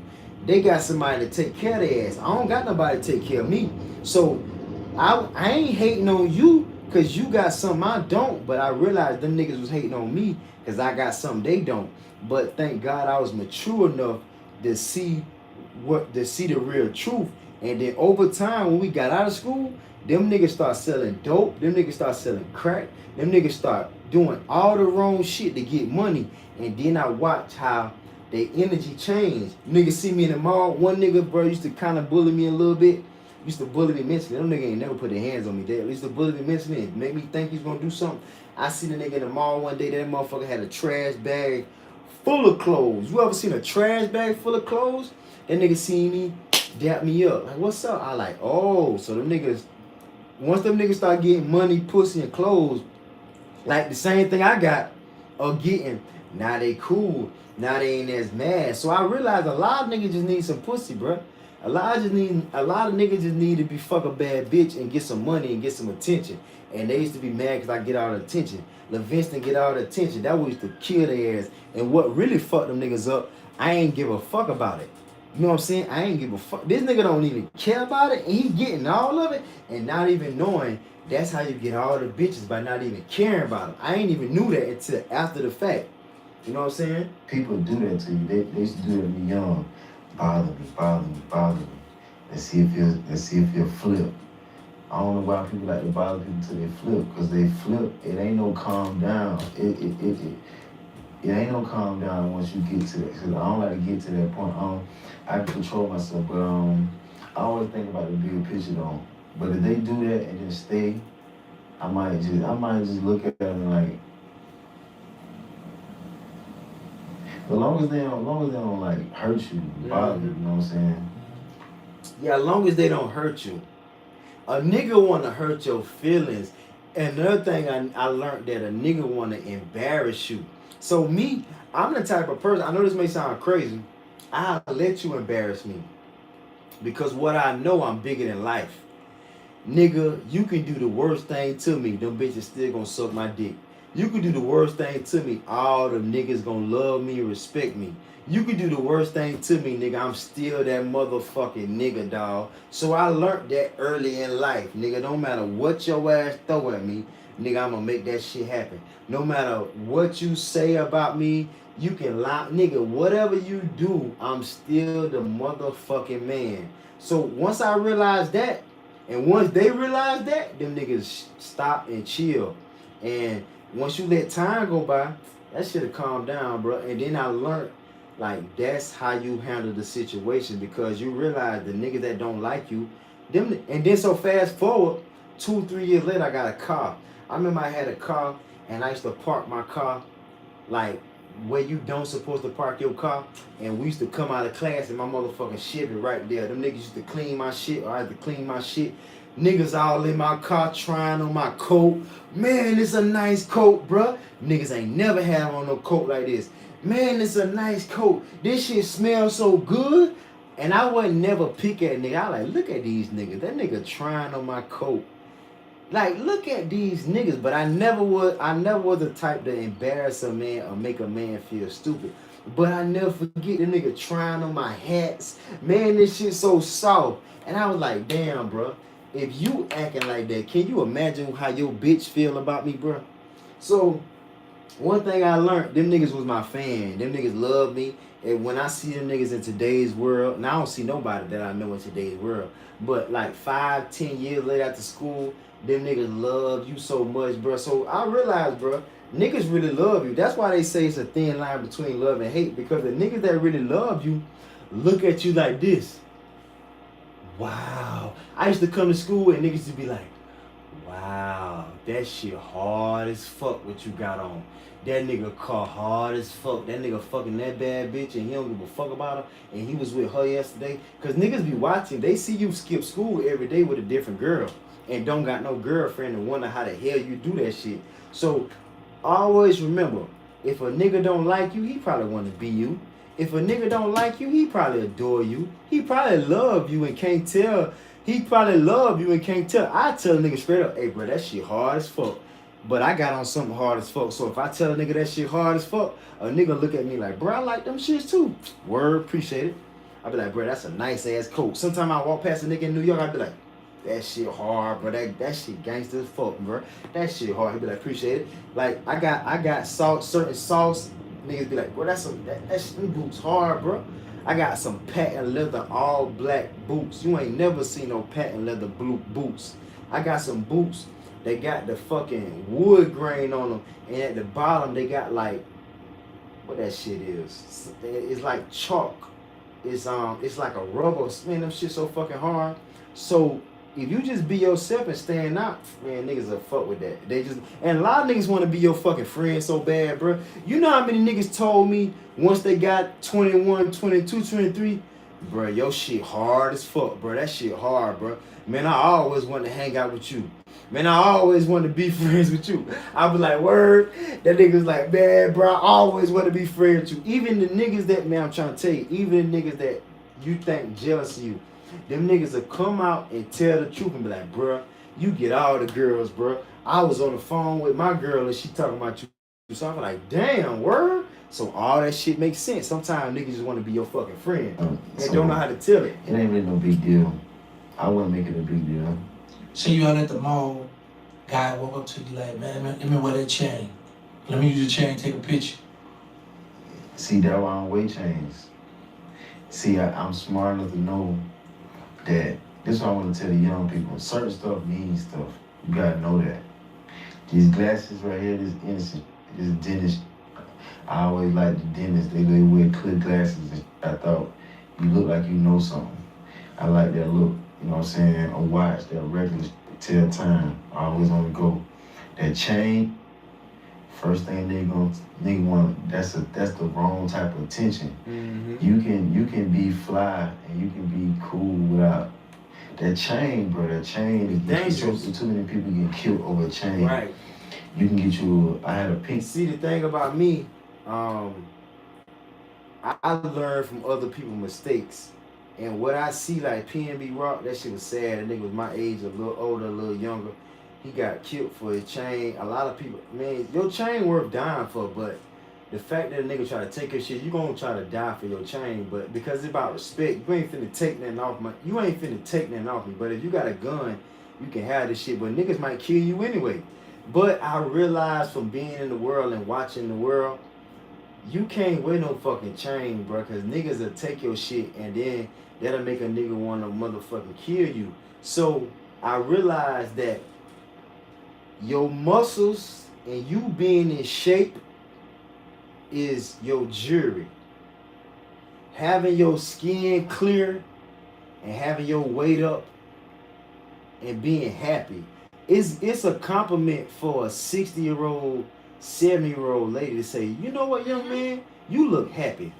Or she might say, you know what, little man, you look handsome. So what I learned is that billionaires don't wear jewelry.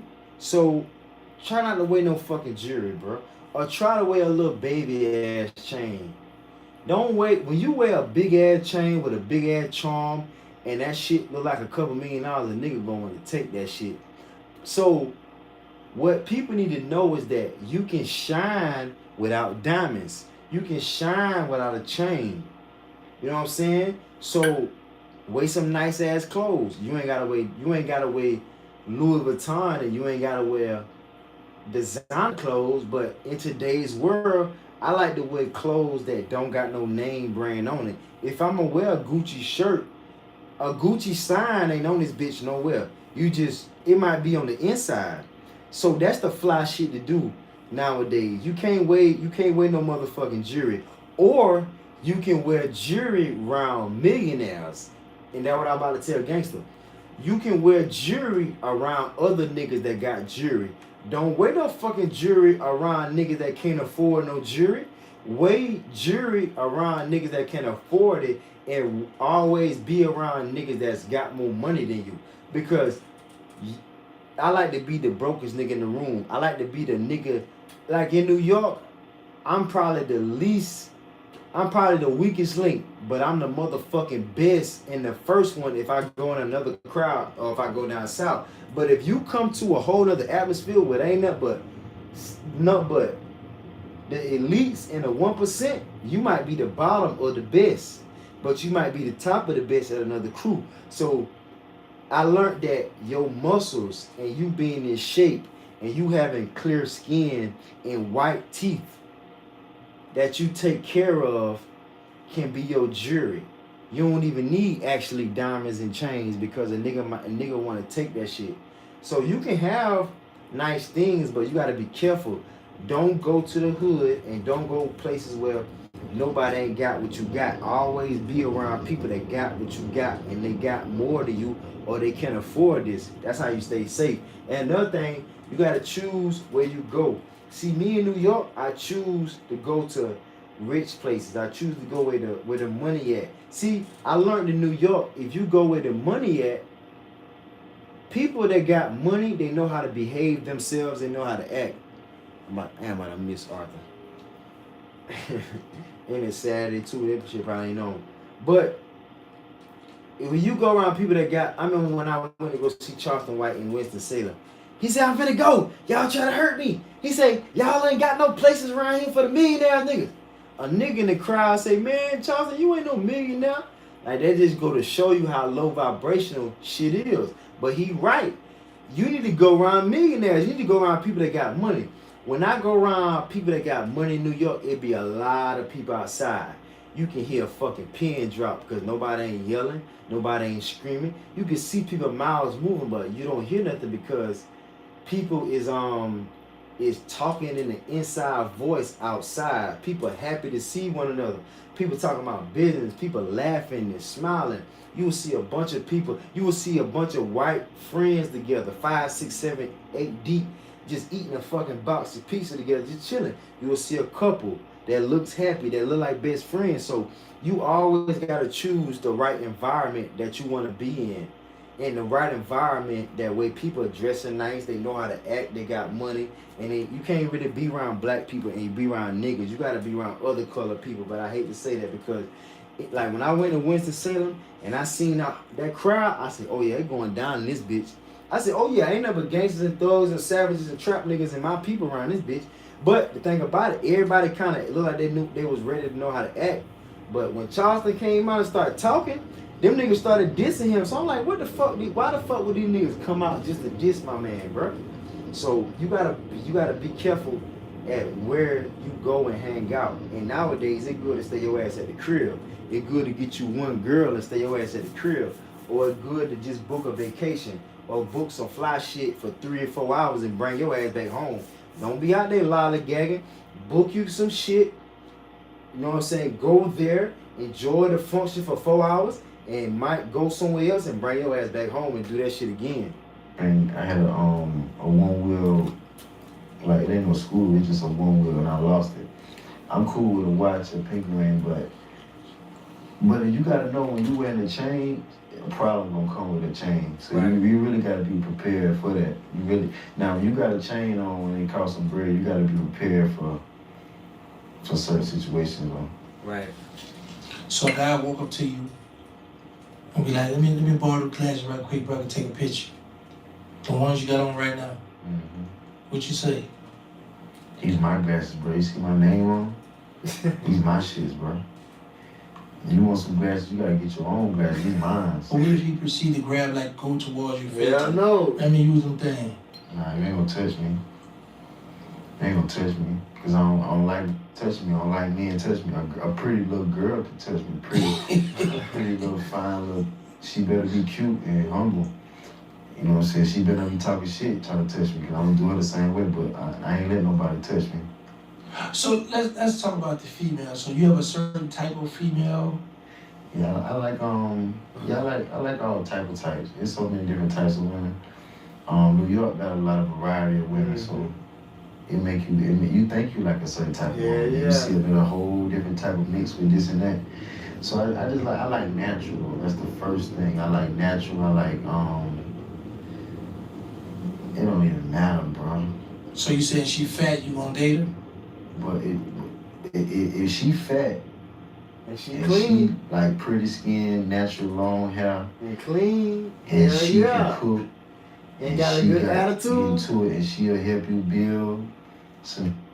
I fuck with her because you can lose that weight, and if she got a good attitude. Hell yeah, attitude. I fuck with that. Hell Because yeah. You get your girl that's in shape, she gonna try to come up off you. She gonna try to. It might be some negative. She probably don't even know how to deal with people. She probably disrespectful. Yeah. This big girl probably respectful. You know what I'm saying? Yeah. She know how to behave herself. Yeah. A lot of fine girls, they don't even know how to act. Yeah, that's what niggas don't know. Them fine girls don't know how to act. Them fine girls don't care about people. I have girls and I have women that in love with me, and they love me, they like me, and they in love with me, and I got their mind, body, and soul, and she'll do whatever I want to do. This motherfucker talk about niggas and what she's saying about a man, I be like, sweetheart, I do the same shit. But such as ain't no but nothing. Why you talking about that man? I do the same thing. Just because you fucking me and sucking me, that don't mean that. Like, I remember she said, I don't like niggas who try to holler at me when I got a mask on. I say, sweetheart, some of us got 3 legs and 3 eyes. We can see through your ass. Some of us can see through your ass and through that fucking mask. So you can't get offended if a nigga try to talk to you with a mask on, because some of us can look at your eyes. Some of us can look at your fucking hands. I look at a bitch fingertips and know what's happening. I can look at the bitch arm. I can look at the bitch thighs. I can look at a girl from the front and know her ass thick as a motherfucker from the back when she turn around.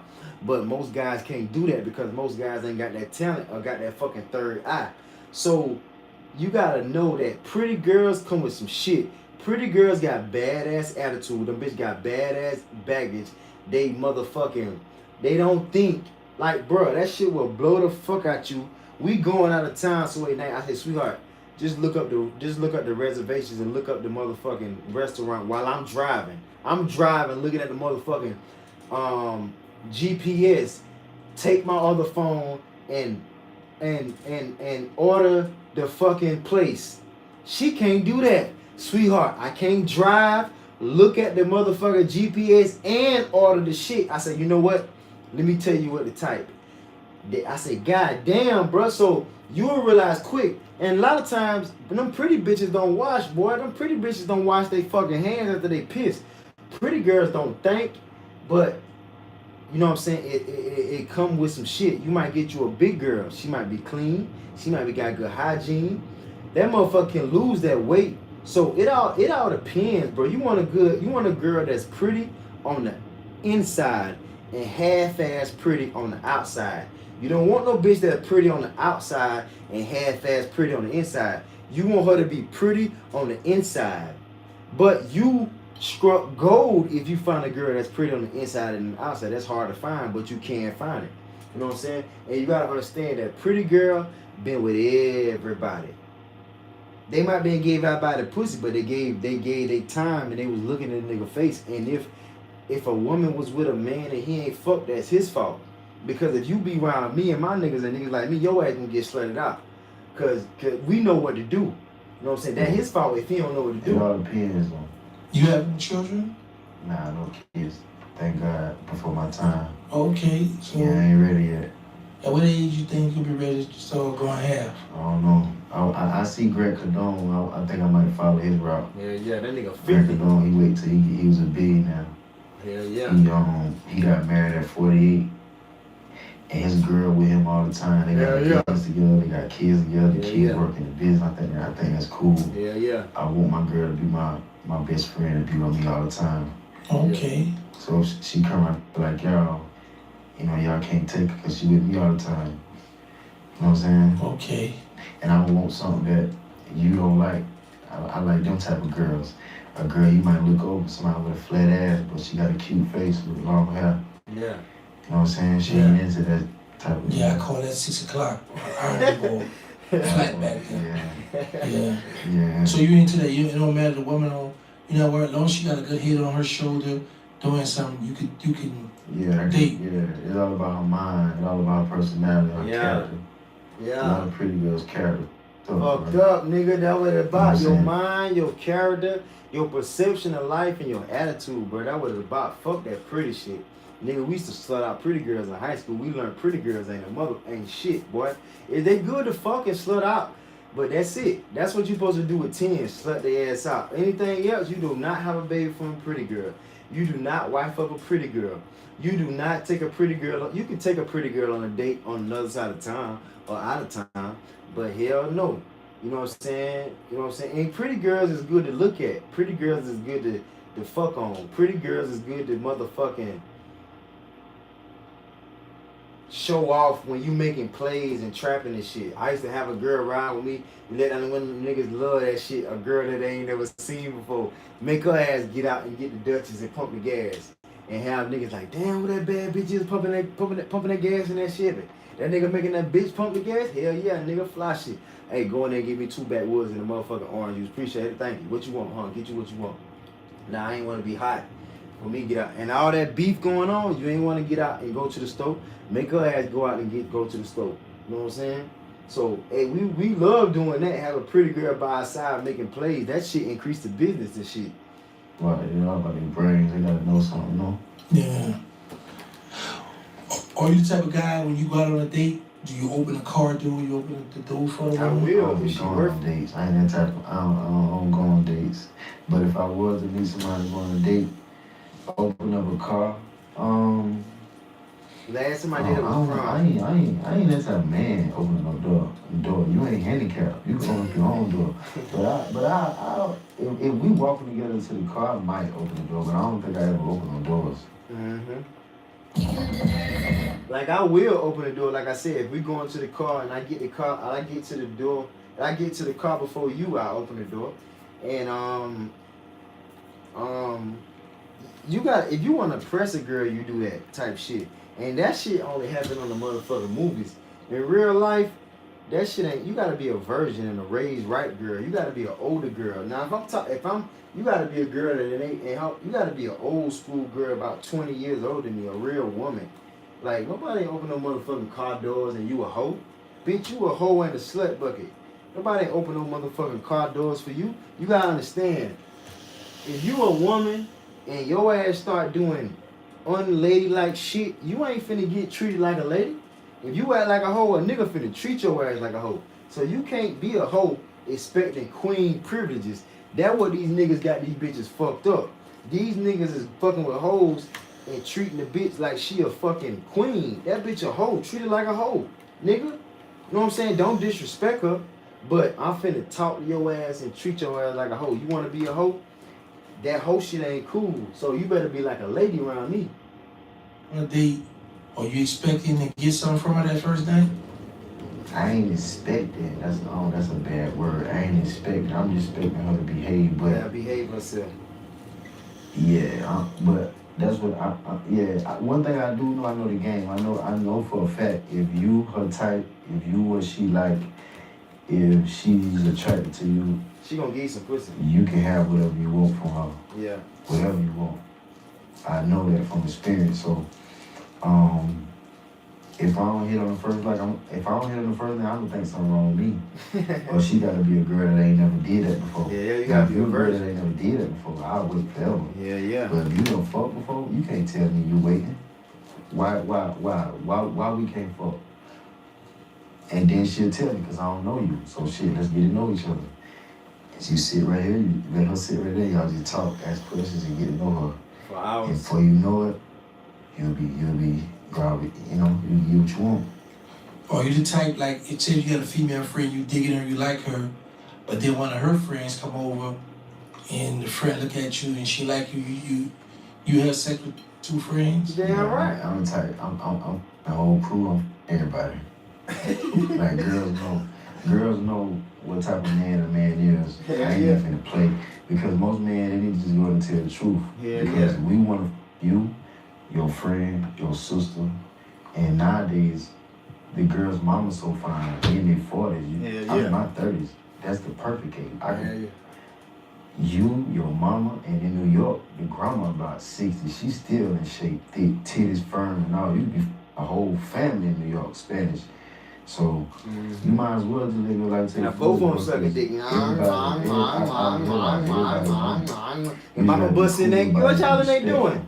Just be honest. Tearing your daughter ass up. She say, damn girl, you can take it that dick. Come here, watch. Come here, sit your ass down and watch me fuck the shit out your daughter. Let her sit way over there and let her look at you and vibe with you and just talk to her for a long time. Just talk to her, just ask her questions and calm her down. And then, you know, just ask her all type of questions. And now you win, now you get her. Okay. And you said you hit moms, grams, everybody. Or you need protection. Yeah. Got you, cause I ain't tripping. But you know, sometimes, you know, you slip up and you might take the rubber and don't use it, but I'm using the rubber, yeah. But I don't wear rubber before, but I'm using the rubber because I ain't trying to get got. You feel better when you use the rubber too. You feel like you feel better and it don't really count. How you handle a situation, you meet a female, you really like her, y'all have sex, unprotected sex, and then next day or two you go to the bathroom and it's burning down there. Dang. God, bro, I done ran through I done ran through a lot of girls, bro. I ain't never caught anything, God. Thank God. Got crowds. Knock some motherfuckers. But how do you handle that situation like that? If that happens, you just gotta handle your business. You gotta go get checked, cured, and all that. You gonna let her know that what she did to you, you know what I'm saying? Somebody, if I find out, I probably don't even know who the hell gave it to me, but if I know she gave it to me, I'm gonna get checked and all that. I'm gonna get checked and take care of the business. I ain't gonna be mad because it's my fault.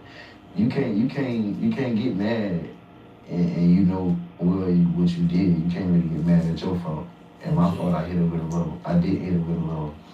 So you like to party, go out to club and stuff? Nah, I don't party. It's dangerous. If I party, I would do like, since my first time in Dallas, so I would like if y'all know the spots, know the people, and say it's a new girl, new little nice little spot. I go out, but I ain't really into going out. I just chill. I meet me something new, low key, regular little places, gas station, Target, regular places, and just get to know her, chill with her. I ain't really in parties.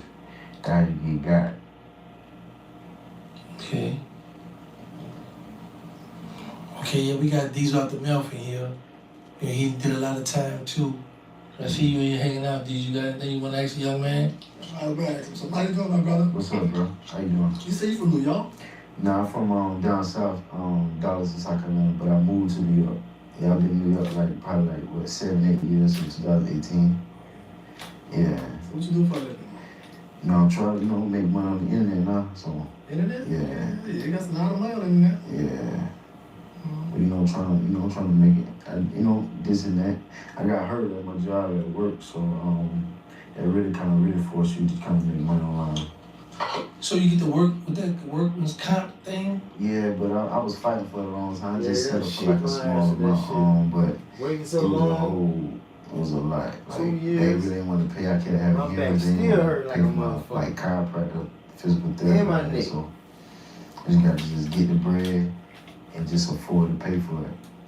So how long it took you to finally come to a settlement? 2 years. 2 years. Wow. Yeah, and then I'm in New York paying rent, so that shit get crazy by myself.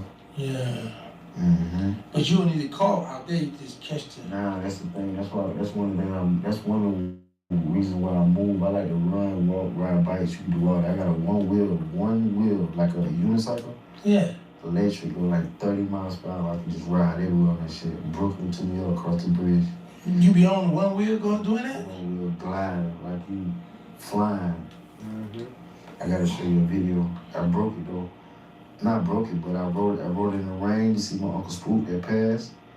To see him before he died in the rain. I rode that shit far. So song in the rain, came back, wrote it in the rain. That shit ain't never come back on. How much does it cost? I paid like about like $2. $1,200, $1,300. Well, I pay like You ain't gonna try to get 17 or it something. looked at? Yeah, but I just got it I just got it fresh, brand new. Y'all done crashed it.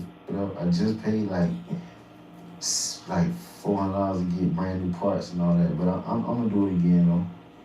I'm gonna get it fixed though, but I just haven't been on it since. Okay. But yeah, I love New York though, cause you don't need transportation.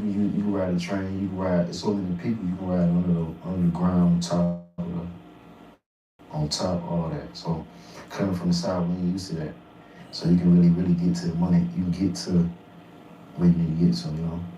Okay. Yeah. So you got any social media, like Instagram, Snapchat? Yeah, I just got on it. I got really, be on it, really posting and all that. I don't really, but SuavenyV 92 is my IG, I think. SuavenyV on YouTube. You have a lot of females being your DM? Nah, cause I don't really put myself out there. I need to, but I don't really Yeah, I might start going live on So how you get the Instagram. women? How you get your girls? In person, wherever you go. If you just handle your business, if you go buy a white T-shirt, you gonna meet somebody in Walmart, Target. You go buy a two-person tissue and toilet tissue, all that paper towel. You gonna meet a girl. It gonna be a girl in the stores. You just gotta know what to say, and just say regular stuff. Just back her. When you see her, get her. Just say something to her. Tell me your approach. Help me. If I see a female in Walmart, how do I approach her? But see, now the game done kind of changed though. It best to just mind your business and let her choose you, Right. And speak to you. But if you be like, man, fuck it, I'm finna go just get her, just speak to her, just say hi. And then you gotta be quick. Yeah. When you say hi, you gotta watch her facial expression and watch her to see cause she might be annoyed, she might be nice. If you say hi and then she say hi back in a nice voice, positive, she probably don't mind speaking and talking. But she might be kind of aggravated, and you kind of like, you want to tell her your purpose of you walking up to her, talking to her. Right. And you just be like, I just thought you was cute. I just want to get to know you. I'm by myself. I ain't from here. I just saw you. I like women. I'm by myself. You by yourself. You cute. I'm cute. What you shopping for? And what did she ask you? Are you gonna pay for this? Yeah, I pay for it. What did she say? Okay, I need a guy that know how to cook. You need a guy that know how to cook. I know I can make a meal now. I can't cook, but I'll make a meal. What you make? And then I can put some in the oven and just make some warm up some sweet peas or something. And You know how to fry cereal? some bread. Huh? You know how to fry cereal? Cereal. I heard what you said. Nah, Put that good salmon in the oven. Nah, I can't cook. I can eat. I can survive though. You can eat, survive. Like you make a few noodles, little sprays and stuff like noodle and macaroni. Yeah, not macaroni. I buy stuff in the oven, fish. You know what I'm saying? I like salmon and all that. Yeah. Put that in the oven. Yeah. It come out good, baked. Mm-hmm. Should come out good. You like to work out? Nah, fuck them push-ups. I need to do that, but I always been skinny. I always had pole arms and a bird chest, like my grandma say. So Yeah. that working out be working out the short for them. I can already bag the girl of my type. Girls don't care about that. You gotta know what to say and what to do. Yeah.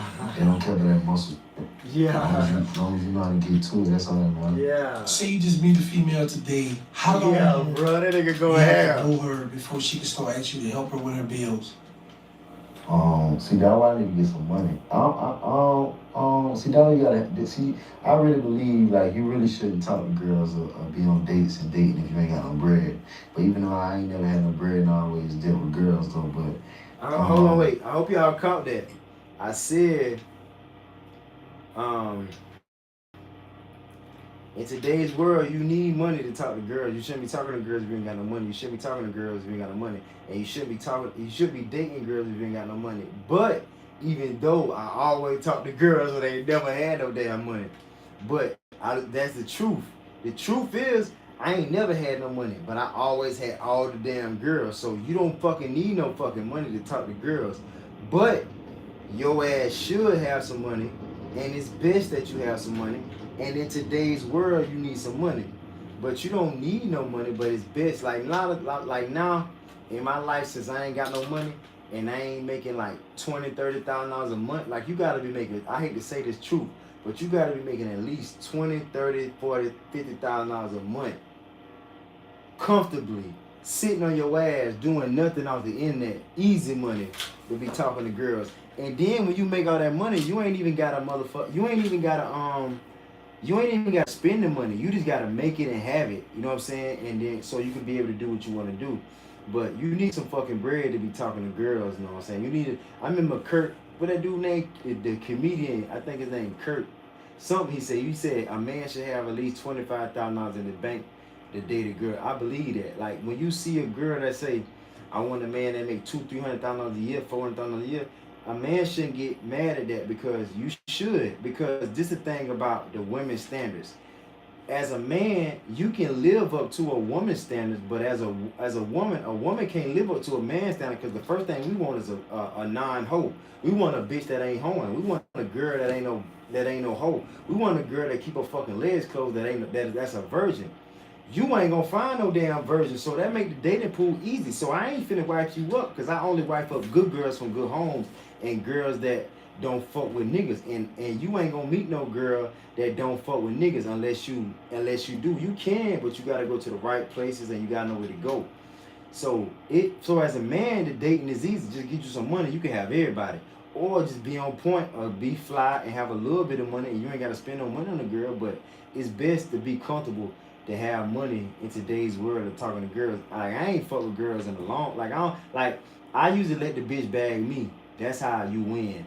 But if I go to talk to a girl, you gotta know that you gotta have the amount of money that she requires. You know what I'm saying? Because you want her. That's why it's best for her to want you.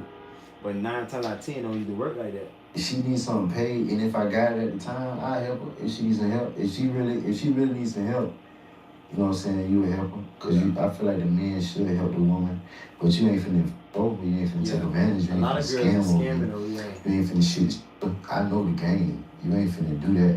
Because me, I can get a girl for free. I can get whatever I want to her for free. I ain't gotta buy, spend, and all that. So if she needs some help, and then as a real, you should be willing to just do for a girl. You ain't really gotta she shouldn't have to ask you. You should see her. Nails ain't and done. Nails ain't done. And her fucking feet. And kind of do it if you can. Especially if she like you and she in love with you, she get what you want. But these women these days is scamming. You got to know between girls who getting over and scamming, because most girls got like 10, 20, 30, 40 different dudes they can ask whatever for. Can you imagine that, bro?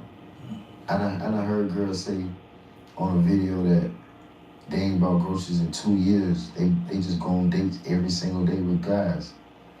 You know what I'm saying? You know how much money you can save by just not spending money on food? Like, can you imagine a girl taking a dude out and just getting whatever you want out the menu for free? I ain't lying. So, what's your reaction to, you have a female, you really like her, you just helped her with her rent today, and then tomorrow you pull up unannounced and there's a guy there?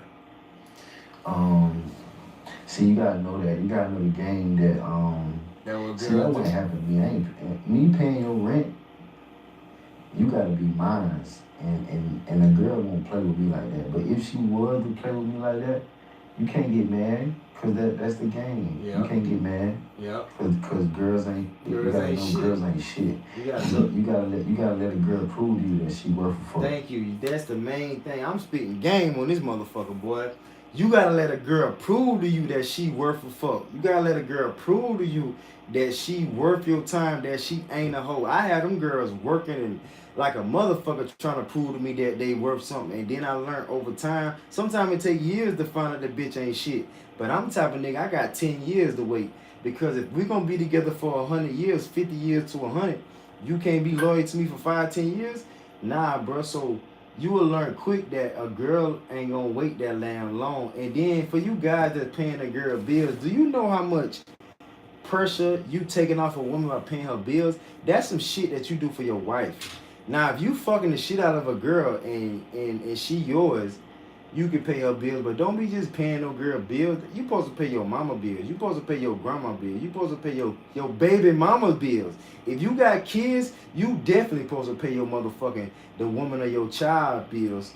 That's the only woman you supposed to be paying bills for. You don't pay no woman bills.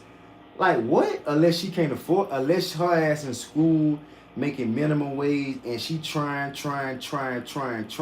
And then you come up there with that dope boy money or that internet money or that fucking entrepreneur money and you can just take the load off her. It ain't nothing for you to give up $1,500 a month because you spend that on fucking weed a week. You spend that on clothes. So if you got it to give, it ain't nothing to give $2,000 to a girl every month if you got it like that. Now if your ass, see the thing is, millionaires and entrepreneurs is the only guys who supposed to be paying girls rent. If your dumb ass working a regular motherfucking job, you ass backwards paying a girl bills, bro. Like you don't do. I remember one time I had just got out of school, and this girl I liked that I love, and she liked me and she loved me, and that was like the only girl I really loved. But I understood what type of girl that she was, but I ain't give a fuck because I really love her because of her heart, and her heart. She got a good heart, and she don't know no better, and she ain't really had no damn daddy. And I know girls that don't got no daddy and girls that was raised fucked up, they ain't really knew no better. So I can forgive you for that, but just bitch stop hoeing, or bitch just stop, or just motherfucker like trying to train the motherfucker and trying to help her. And she said one day, she said we should get an apartment together. I seen this apartment complex with the motherfucking key, with the goddamn, the doors, do this and fancy shit. You know what I told her? I say, get an apartment with you? I say, for what? So I can be working late night shift and come home early. You fuck another nigga in my bed? I told her that straight up. And then she was like, she was so shocked that I told her that. Like, I think I hurt her feelings, but I was telling the truth. Hell no, I ain't finna stay with no girl. Hell no, I ain't finna get no shit with no girl, especially not you. I don't trust your ass, and I don't trust women. You know what I'm saying? Hell no. I ain't finna come home early and find out you, because I know that what girls do. But if you find a girl that ain't like that and was raised right and a good girl, you can do that. You can do that.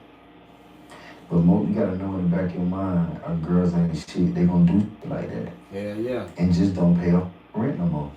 And just tell her, that other nigga to pay rent. When I pay your rent, tell that nigga to pay your rent. Yeah. And then you'll teach her that something. And then she'll learn that, you know, this was real, he was with me, and now you for somebody who just wanna own you and over you and ain't gonna pay for you. He gonna use you. See the difference in it? You gotta teach these girls the difference. They think all us the same, but right. We ain't the same. We just might be dressed the same. Right. But we ain't the same. Nigga spitting game, nigga talking that talk, boy. And that me, nigga. That's how I know I need to keep this shit up. That's real talk. Like, you gotta teach these women that we ain't the fucking same. What the fuck you say? Who you talking to? Man, I'm finna go. But wait, where you going? Girl, you ain't finna raise your fucking voice at me. I slap the shit out of people for saying that. You ain't finna talk to me like that. Who the fuck, like, who you think you talking to? Y'all finna go, bro. You ain't finna talk to me like that. So a girl tell you, that's, a man ain't never put me in my place. A man ain't never, so you love to deal with pussy ass niggas that got money in it. So you will realize that most of these girls want a weak ass nigga, want a soft ass nigga. He might be gangster and shoot people and kill people, but that nigga ain't finna tell you to shut the fuck up. That nigga ain't finna put you in your place and make the decisions. That nigga ain't finna get your fucking mind right. Me, I know best and know better. You ain't finna talk to me like that, especially when your ass wrong and you don't know the fuck you talking about. So me, now I don't play that shit. Like, you gotta know, because most girls is disrespectful, and most girls so pretty that a man ain't finna tell her about herself. But when a pretty girl get in a pretty nigga face, she fucked up. Because what you gonna do when you meet a nigga like me who don't give a fuck about no pretty girl, who slut pretty girls out for a living? I'm 30 something years old, shawty. We was in high school fucking girls in their throats on the first damn day, girl. Like, we don't give a fuck about no pretty shit, bitch. We used to nut in girls' eyes and hair and shit. Niggas used to throw the bitch bag out the window if she wasn't fucking. I wasn't doing that shit. I was respectful with girls. But you talking to a nigga What? We'll fuck all the bad bitches. So what I learned is that most niggas ain't never fuck bad bitches or never fuck with bad bitches. Or if they did, they fuck with one or two. Or they had to wait till they get to their mid-20s or late 20s to get a lot of money to fuck with girls. But you dealing with a nigga that was fucking with girls in high school and had all the girls, you can't say shit to that nigga. Like, because when a girl, soon as she do wrong, I correct that shit. Soon as she fuck up, I correct that shit. And you would change a girl whole shit, bruh. Or you just be like, oh, I'm finna go. That the most gangster shit you could do. Like, sometimes I go to a girl crib that I'm just met, I don't never just take out my coat, take out my shoes. I just sit down, take your coat off, take your this out. No, bro, I'm cool. I might unzip that bitch a little bit, but I don't know who behind that door. I don't know who gonna pop in that bitch. I don't know who gonna come out the closet. And I don't know if I'ma just leave this motherfucker. Man, sometimes I go to girls' crib and they start talking shit. I don't give a fuck how far her crib is from my crib. I will haul ass and leave, bro. Because I'm not finna let you disrespect me. Yeah. And most girls So would you get a forgive rise her? off disrespecting me. Forget what? If she cheated on you, No. Hell no. you don't give her a second chance? Hell no. This what if a girl asks me some stupid shit, I say, what's the worst thing a man could do to you? If I get drunk, come home and beat your ass, would you forgive me? Think of the worst thing a man could do to you. Would you forgive them? Hell no, I ain't forgive you. Hell no. Certain stuff ain't forgivable. You Yeah. can't. Nah. I might forgive you, but I ain't want you ever again. Yeah. I forgive you. I ain't gonna never see your ass again like me. I fuck with girls, them bitches be disloyal or them bitches cross the line, they'll never motherfucking cross me again. They'll never see me again, dog. And I talk to bad to the bone girls. I'm talking about high value girls. I'm talking about girls. And I ain't gonna lie. That shit be biting me in the ass because you don't hit that pussy no more. And that pussy was good, that pussy was tight, and that pussy was mine. But you have to choose respect over everything, bro. You have to choose respect over pussy, respect over money, respect over everything. You not gonna disrespect me and think you gonna suck my dick. You not gonna disrespect me and think you gonna give me some pussy and I'm gonna forget about the shit, bitch. My family doing that now. Disrespecting me and then they gonna send me some money. The fuck you think you can buy me? What the fuck kind of hoe ass nigga you think I am? So you think you can disrespect me and give me some motherfucking money? Like, so you gotta teach people how to treat you. I can't be bought, bro. I don't give a fuck how much money. Just like I seen an interview with them NFL players. One nigga said they were talking about 100 million. The light-skinned nigga with dreads, he say, for 100 million, you can have my soul. That nigga say, no the fuck. That nigga was talking, say, hell fucking no. You can't, nigga, that's you. Niggas ain't finna sell their soul for no $100 million. Hell no, you ain't finna control me. I'm glad my great grandma taught me at a very young age, bruh. Respect will carry you further than money, bruh. Hell fucking no. You can't even pay me to shut up. You can't even pay me to do wrong. You can't even pay me to do some shit that I don't supposed to be doing. You can't pay me to go against God. You can't pay me to go against my morals and principles and integrity. Like Master P. Master P said he turned down a $10 million commercial on the Super Bowl because they wanted him to rap or some shit and he ain't want to be represented in that light. Ice Cube said he turned down a $9 million role during the pandemic because they wanted him to wear a mask or didn't wear the no. They wanted him to take the shot. That nigga said he ain't taking no motherfucking shot. He turned down a $9 million role for that. They told Boosie, if you don't take this motherfucking shot and get poked, you can't do Boosie bad. That nigga took the shot, so he ain't a damn gangster. Ice Cube turned down $9 million to not take the shot. Alicia Keys said one time in the interview, she was laid up with her husband on the couch. Somebody called and said, I got $9 million. This is what she said. She said, they called her and said, I got $9 million for a few minutes. I think it was like 5, 6, 7 minutes. They was gonna pay her $9 million. This is what she said. Guess she said, I'm home with my husband. Quality time. That's boss shit. She ain't even went. So everybody don't be moved for money. Like you be amazed how quick a person with money pay to disrespect you or pay to you to do some whole ass shit. And just try this. When a person offer you a lot of money to do some low ass shit, just say, no, I'm good. Like at first they'll be so hyped and so amped to fuck over you. When you say no, I'm good, they face will just change like a motherfucker and they'll get upset. You'll be like, aha, why you getting upset? Because I don't want to do that. And you'll realize it's because it's some bullshit. I ain't want you no more. Nah, it's loyalty. See, a girl gotta give you loyalty. If your girl ain't loyal to you, that ain't your girl. And Loyalty over everything, bro. Oh, we ain't gotta know. These girls ain't loyal. They ain't loyal, They bro. loyal to the bread and to the cause. Chris got that song. These girls ain't. So they loyal to the opportunity. They ain't meant to say the cause. You supposed to be loyal to the cause, but them bitches loyal to the opportunity. Like if they fucking with you, they'll fuck with somebody else. I learned that real quick. Girls will go from dude to dude to dude to dude. That's why I ain't never took girls serious, because you a hoe, bitch. Like a girl will ask me, you ain't even kiss me. Cause I don't know you, motherfucker. She talking about, well, you ain't even took me on a date. For what? I wish I would take a bitch on a date that been fucked before. And I shouldn't be that raw, but I tell girls the truth. And when you tell girls the truth, you hurt their fucking feelings. But if you lie to her, you will hurt her feelings even more, and then the bitch ain't gonna even respect you. So me, I like respect. Me telling the girl the truth off the jump, she'll respect me. But if your ass lie and she find out your ass lying, she ain't gonna respect you, bro. That real shit. Enough to know that. You gotta ask them who ran through enough girls and know that, bro. They ain't loyal. So you don't think there's no loyal females out there? Yeah, girls is loyal. My mama, I watched my mama ain't dealt with a man my whole life. She dealt with a man when I got in high school. My daddy left her in first grade. She ain't dealt with a man my whole life. So she had friends that was 40-year-old virgins, yeah. I know the women that stay on my block, I know they don't cheat with men. And I know some women, older women, that was on my street that go to work, come home, go to work, come home. You gotta find you a girl that go to work, come home, go to the gym. If she got kids, take care of kids, come home.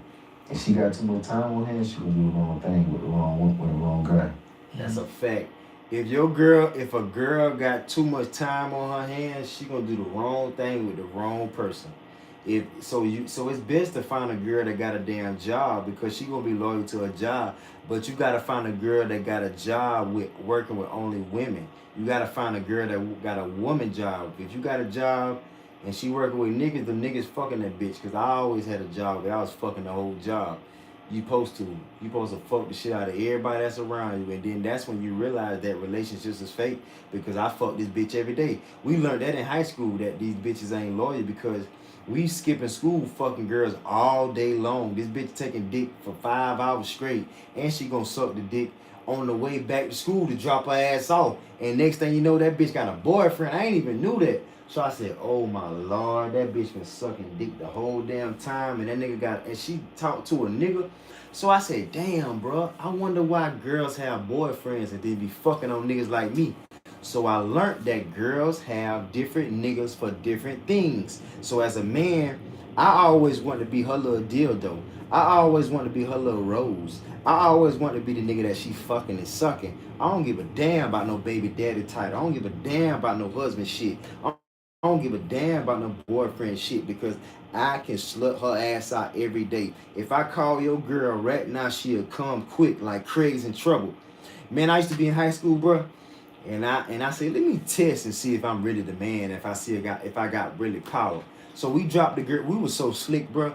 We'll drop the girl off before the bell rang and have the girl clean up and shit and go to her class and act like her ass is in class all day. When the bell rang, everybody come out. Man, you see that girl standing up talking to that nigga, and they close together. So you got some niggas that walk girls to class that ain't fucking. They be hugging girls and ain't fucking. They be talking to girls and hugging girls and kissing girls, but ain't fucking. I skip all that fake ass shit and went straight to fucking. That's just what I did. And then I said, let me see if I'm really the man and really got that motherfucking power. I see that girl touching the nigga and got their arms around each other. I text that girl and said, kiss that nigga in the mouth. That bitch did it. Oh my God. Boy, when she kissed that nigga in the mouth, I ain't gonna lie, that shit fucked me up. That shit scared the fuck out of me, because I said, you know what I told myself? I ain't delusional. I keep it real with myself. I told myself, I said, all right now, Vince, you see that? Don't think that won't happen to you. Don't think that won't happen to you, because my grandma always told me, nigga, it always gonna be a nigga better than you. And don't think you the only one doing everything. So the way that I don't get got is don't never trust a girl. Always treat that girl and have in the back of your mind that she fucking with another nigga. Unless she ain't that type. Now I do know girls that ain't that type. But then yet, no, in today's world, you can't trust nobody. Back in the day, like 15 years ago, 16, 17, 18 years ago, we had girls that now she ain't that type. But nowadays, the girls that wasn't that type got friends with hoes, and them hoes gonna pressure that bitch to do that. You know what I'm saying? And now a lot of good girls is listening to that rap shit and Cardi B and watching Cardi B, and they think that's the way. So they done fucked up. But you can find girls that's like that. But I never fucking forget we fucking that girl all damn day, and she sucking dick all day. And goddamn, we wait till she get to school and see her with her boyfriend that we ain't even knew nothing about. And we told that bitch to kiss her, and she did it. And I was like, damn, bro, that shit can happen to you too. But the way it don't happen to me is don't kiss them bitches. Like, you know how long and how many girls I used to fuck with Rose with my clothes on, and I ain't never kissed and I ain't never ate her pussy. Like, I used to really offend girls for fucking with my clothes on. That bitch gonna take all her clothes on. I got all my shit on. I'm sticking my dick through the hole of my pants. I used to zip my shit down and get pussy until I realized I was fucking too many bad bitches and I wanted to feel that shit. Like, I wanted my thighs against her thighs type shit. But I remember that, bro. I said, let me test out my power and see if I really got it. Yeah, hell yeah, that bitch will do what you say. So you better be careful, bro. You better be careful. Yeah. Hell yeah, you gotta be careful. And nowadays, girls is bragging about fucking with multiple niggas. Girls is bragging about being a roster. We was doing that shit in high school. The same shit y'all bragging about in y'all 20s, we was doing that shit in high school, bro. And nowadays, that shit dangerous as fuck. Because when we was in high school, it wasn't but a certain group of niggas and a certain group of bitches fucking. Nowadays, you got everybody fucking. So we was getting to it in high school, like 2009, 2010, 2011, 2012. 2012, 13, 14, 15, on down to now. Once that drill shit came out and that whole shit came out, oh, hell no. Hell no. No, I ain't getting involved because everybody fucking raw too. Hell no. Hell no. I ain't fucking around. That when I sit my bitch ass down and try to find some money. Like, I've been, like, ever since I got out of school, I've been trying to come up. And I wasn't really fucking with girls like that. Like, I done fuck with so many girls and fuck me a couple hundreds. So I can sit my ass down and don't even fuck with nothing like that. But every now and then until I run into something. And when I really, really need pussy. Like, nowadays, I go a long time without fucking with girls. Fucking with girls ain't even it now because everybody hoeing and everybody a hoe. Like last year, bro, I ain't fuck a girl till September, bro. I went January, February, March, April, May, June, July, August, September. I ain't had no pussy till September, bro. And then I think I hit one girl. I went out to my cousin's birthday dinner. I met some of her friends. You know me, I fuck the shit out of anybody that's around me. I fuck the shit out of anybody looking at me. So I just bagged her ass off GP. And she came home with me and I tore her motherfucking ass up. I ain't had no pussy so long. And I fuck her like 4 or 5 times that night. Fuck her the next day 4 or 5 times. Fuck her the next day 4 or 5 times. And I don't think I fuck her ass ever since. And that was September. I ain't talked to her ass and seen her ass since. So, and I think I hit another, and I think I went to an Asian spa and I fucked around and got a massage and shit and hit one of them. But other than that, and now I ain't had no pussy since then, bro. I swear to God. That was September, October, November, December, January, February. That's 5 months. So now in today's world, I go a long time without no pussy, bro. Like and then another thing I told myself when I turned 30, I ain't fucking no girl unless I want a baby from her. That's a big ass standard because, nigga, and then sometimes I'll be like, man, fuck that. I gotta give in. You know what I'm saying? Because you do need some. But, man, I usually raise the standards on my own self every year. And what be scary is that everybody fucking. Like, when everybody fucking, hell fucking no. I'm smart. I done made it through murder, nigga. I done got away with murder. Like, I'm a smart nigga to know I done fucked a lot of girls for free.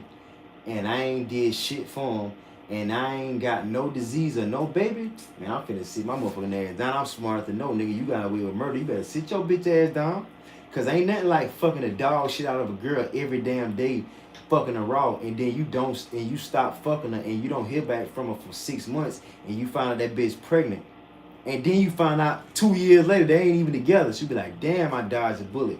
Like, you know how many situations I found out I'm fucking the shit out of a girl, and then 2 years later she pregnant, and they ain't together, and then girls will leave me because I won't wipe them up and go with a nigga that'll wipe them up and fuck over them. And then they stupid ass try to come back to me like, I told your ass to listen to me. I told your ass to wait.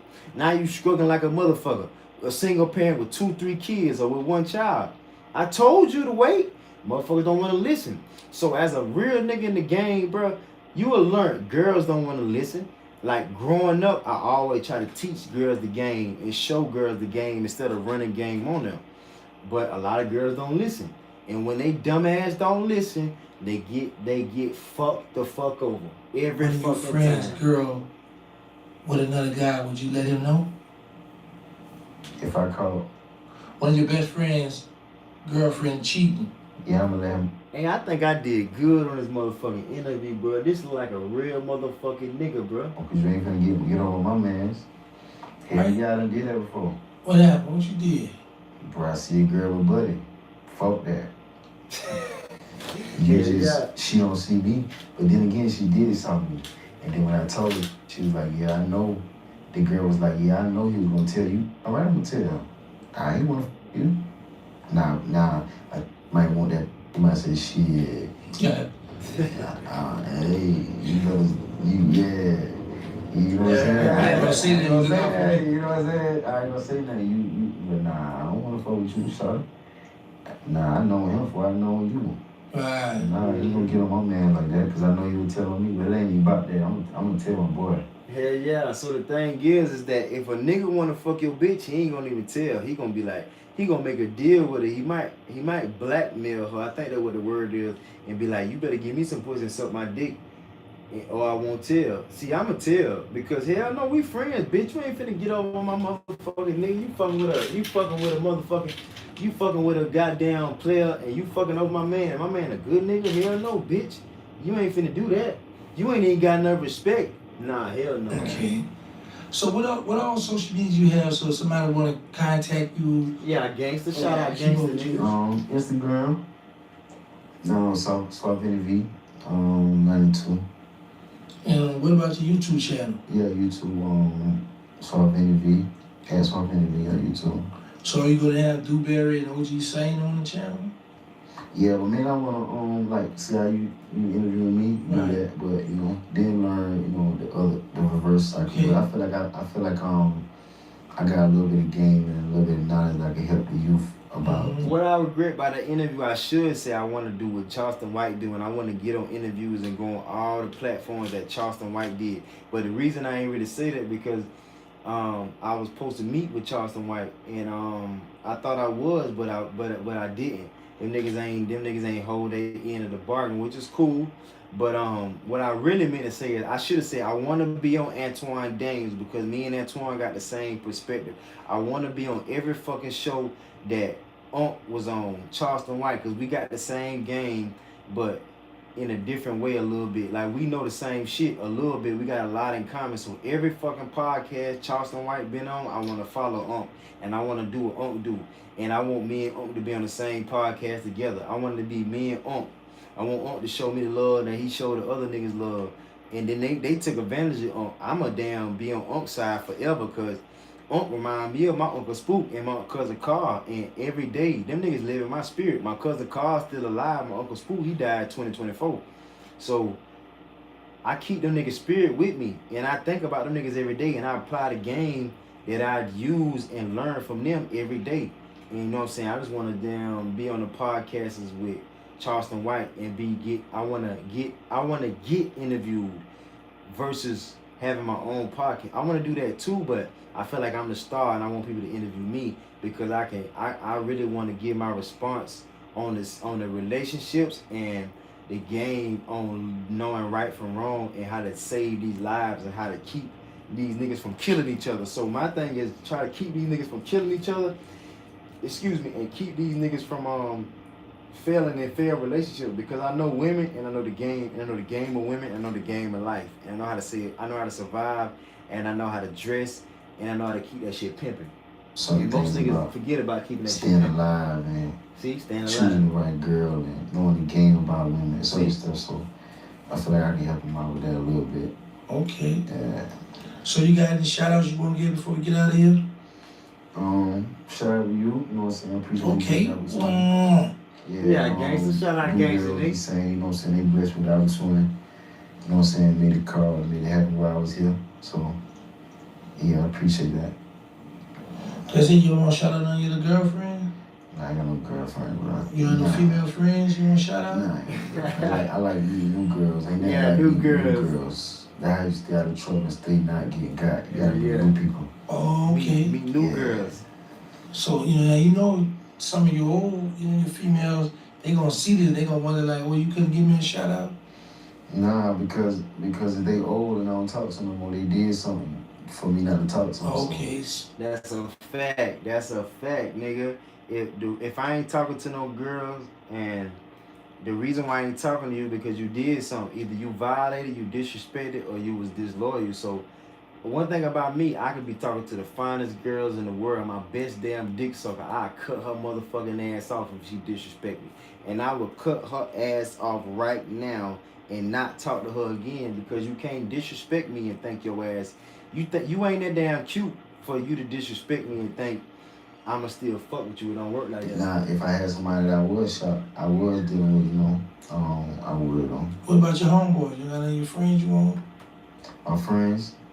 My man Hawk D, you know what I'm saying? We've been friends for a while, and I told him, you know what I'm saying, I'm going to Dallas, shoot an interview, you know what I'm saying, connect with the right guys, and try to learn the game on social media.